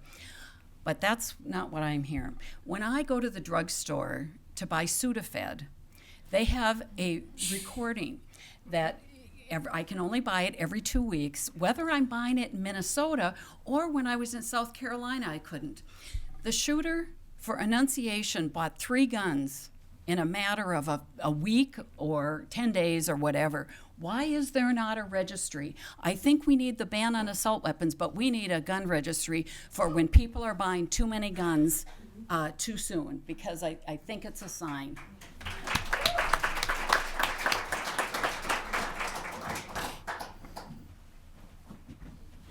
Hi, my name is Carla Maldonado. I'm a parent of Annunciation. My question is actually directed toward the presenter of ERPO. And I was curious about, is there a number or is it just a website for people to call? I was hoping like a 1-800 stop a shooter. Sandy Hook Promise, and you can find all this information on their website. The 24/7, 365-day reporting is text phone, email, online. So really, and there are many ways to access it. Yeah. Thank you. Thank you for the question. And I just wanted to make mention, I forgot to do this after the ERPO presentation. I'm proud to say that we've enacted 6 of them in our community. All right. My name is Joyce Jones Strait. I'm a resident of Mounds View. I'm a teacher. I'm real sick and tired of teaching children how to hide in a lockdown drill.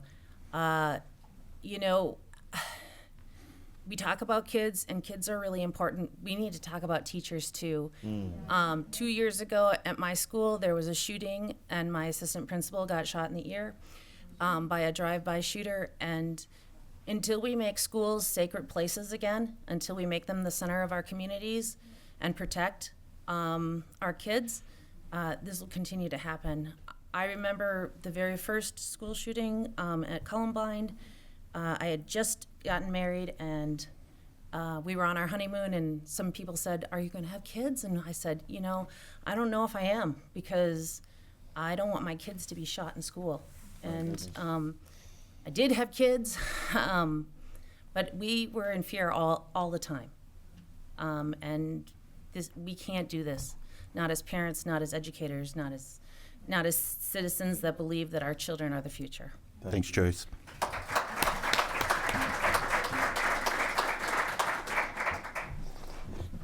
Hi. Parents, I'm really sorry. I don't want to give you pity, I want to give you action. But I want to talk to everyone here. This is important. You know, we talk about the kids, we talk about the teachers. Attorney General Ellison, one of the things we don't talk about is, you know, you guys all said the teachers did their jobs. You're damn right. I'm a 41-year teacher. I'm a product of school violence. The reason I have problems with my vision, hearing, balance, everything, is because I was attacked 2 years ago. I want to talk to you about not just the guns, but the violence. It's escalating around.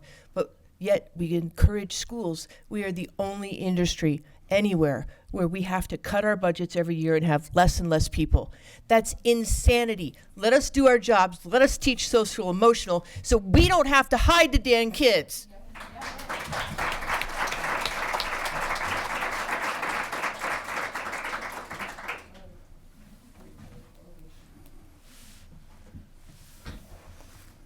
I'm Dave Borton, St. Anthony Village and Veterans for Peace. To your point about a bill to ban assault weapons, Senator Mohammed of the south end of Minneapolis has a draft bill that would do exactly that. Get in touch with your reps, get in touch with your state senators, and tell them to get in touch with Senator Mohammed's office. Good advice. We in Veterans for Peace are visiting our state senators, our state representatives, and say, no to weapons of war. This is the stuff we carry. This is the stuff we veterans carried into war. They are not a hunting rifle. They are just there to suppress the enemy and kill as many as possible. That there are 22 million of these guns already in our hands has to end. And it won't end until we take the responsibility for all of our children. Enough is enough. Thank you. And very quickly, Wendy Webster was in the audience before, the mayor of St. Anthony Village. My grandson and I spoke to the village, and under the mayor's leadership, the city passed a resolution to urge the governor and the legislature to ban assault weapons in this state. Thank you. Thank you.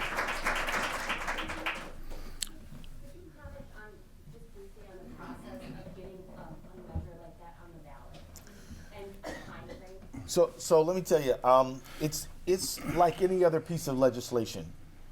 You have to pass it through the legislature. through the House and the Senate, and then the governor signs it, and then there will be a ballot measure. Then the Secretary of State will work on the language, and sometimes there's legal challenges to what the language is going to be. But it's a lot like passing any other bill. Now you know that we're tied in the state House. We have but the Democrats have one more in the Senate. I believe that there is enough energy on both sides of the aisle. And let's be realistic, there's probably more on one side than the other. But I do believe that there's enough energy, even on the Republican side, to at least let the people vote. So it's not unrealistic to do it this time. And let me just tell you this about passing legislation, friends. Don't ever think it can't be done.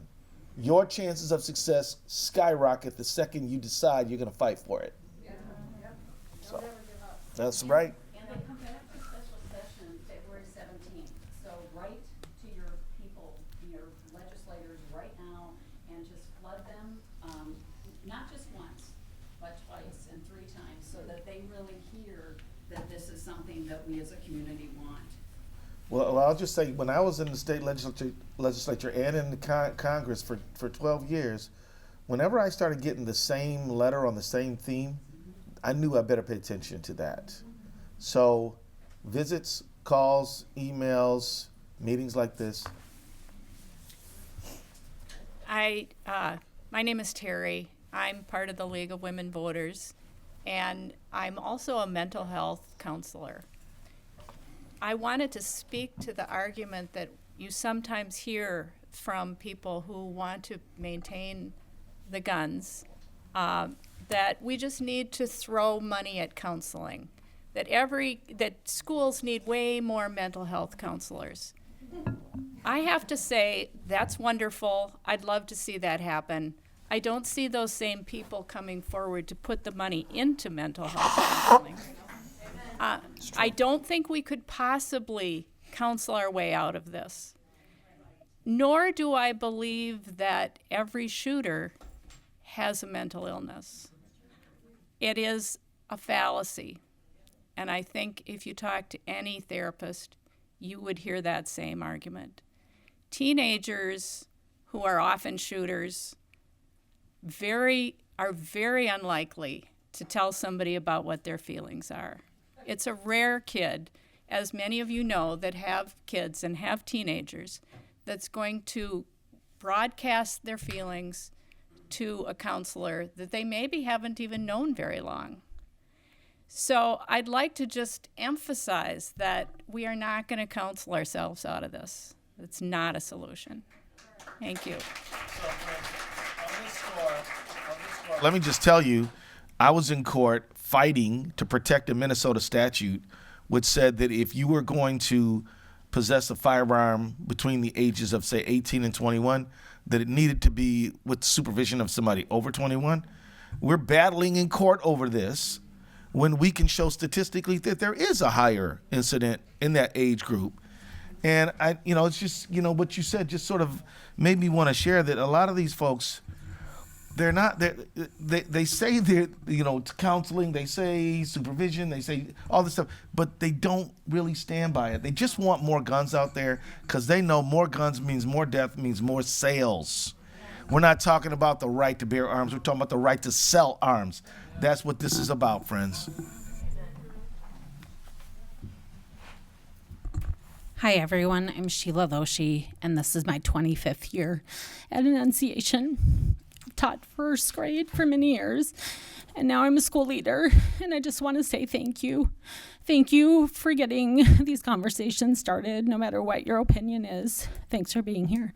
Thanks for listening to our parents, and I'm so proud of all of them for sharing their story. Thank you. Thank you.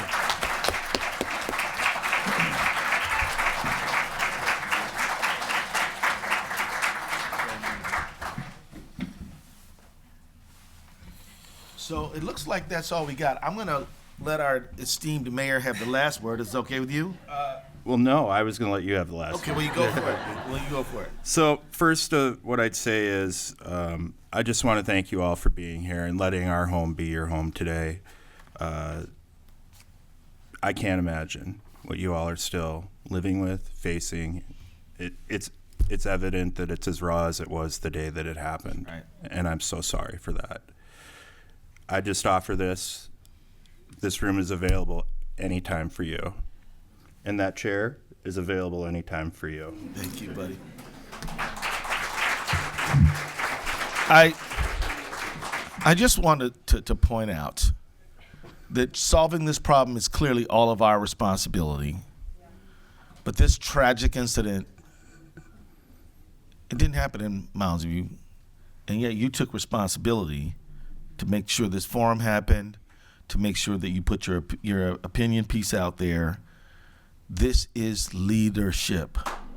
Thank you.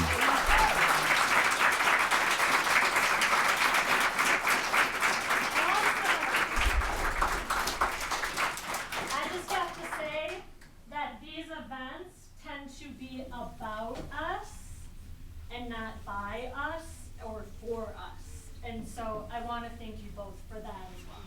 Bless you.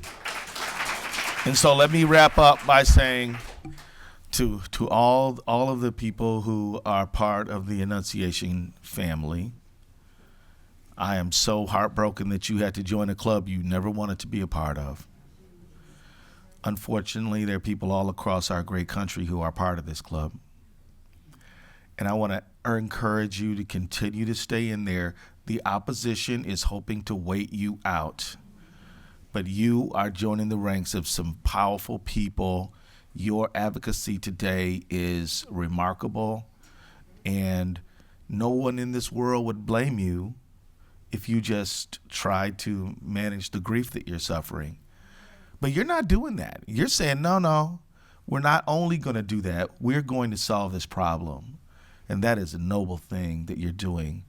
And I just want to let you know that you inspire me. And I want to let you know that we will never let you down. We will fight by your side every single inch of the way till we have a safe community, and that guns are just relegated to be the tools they should be, not this fetish thing that some people believe should be here, there, and everywhere. And it's going to take a little work, but I am ever hopeful, mostly inspired by you. So don't let them wait you out. We're gonna last longer than them in this battle. All right. Thank you all very much.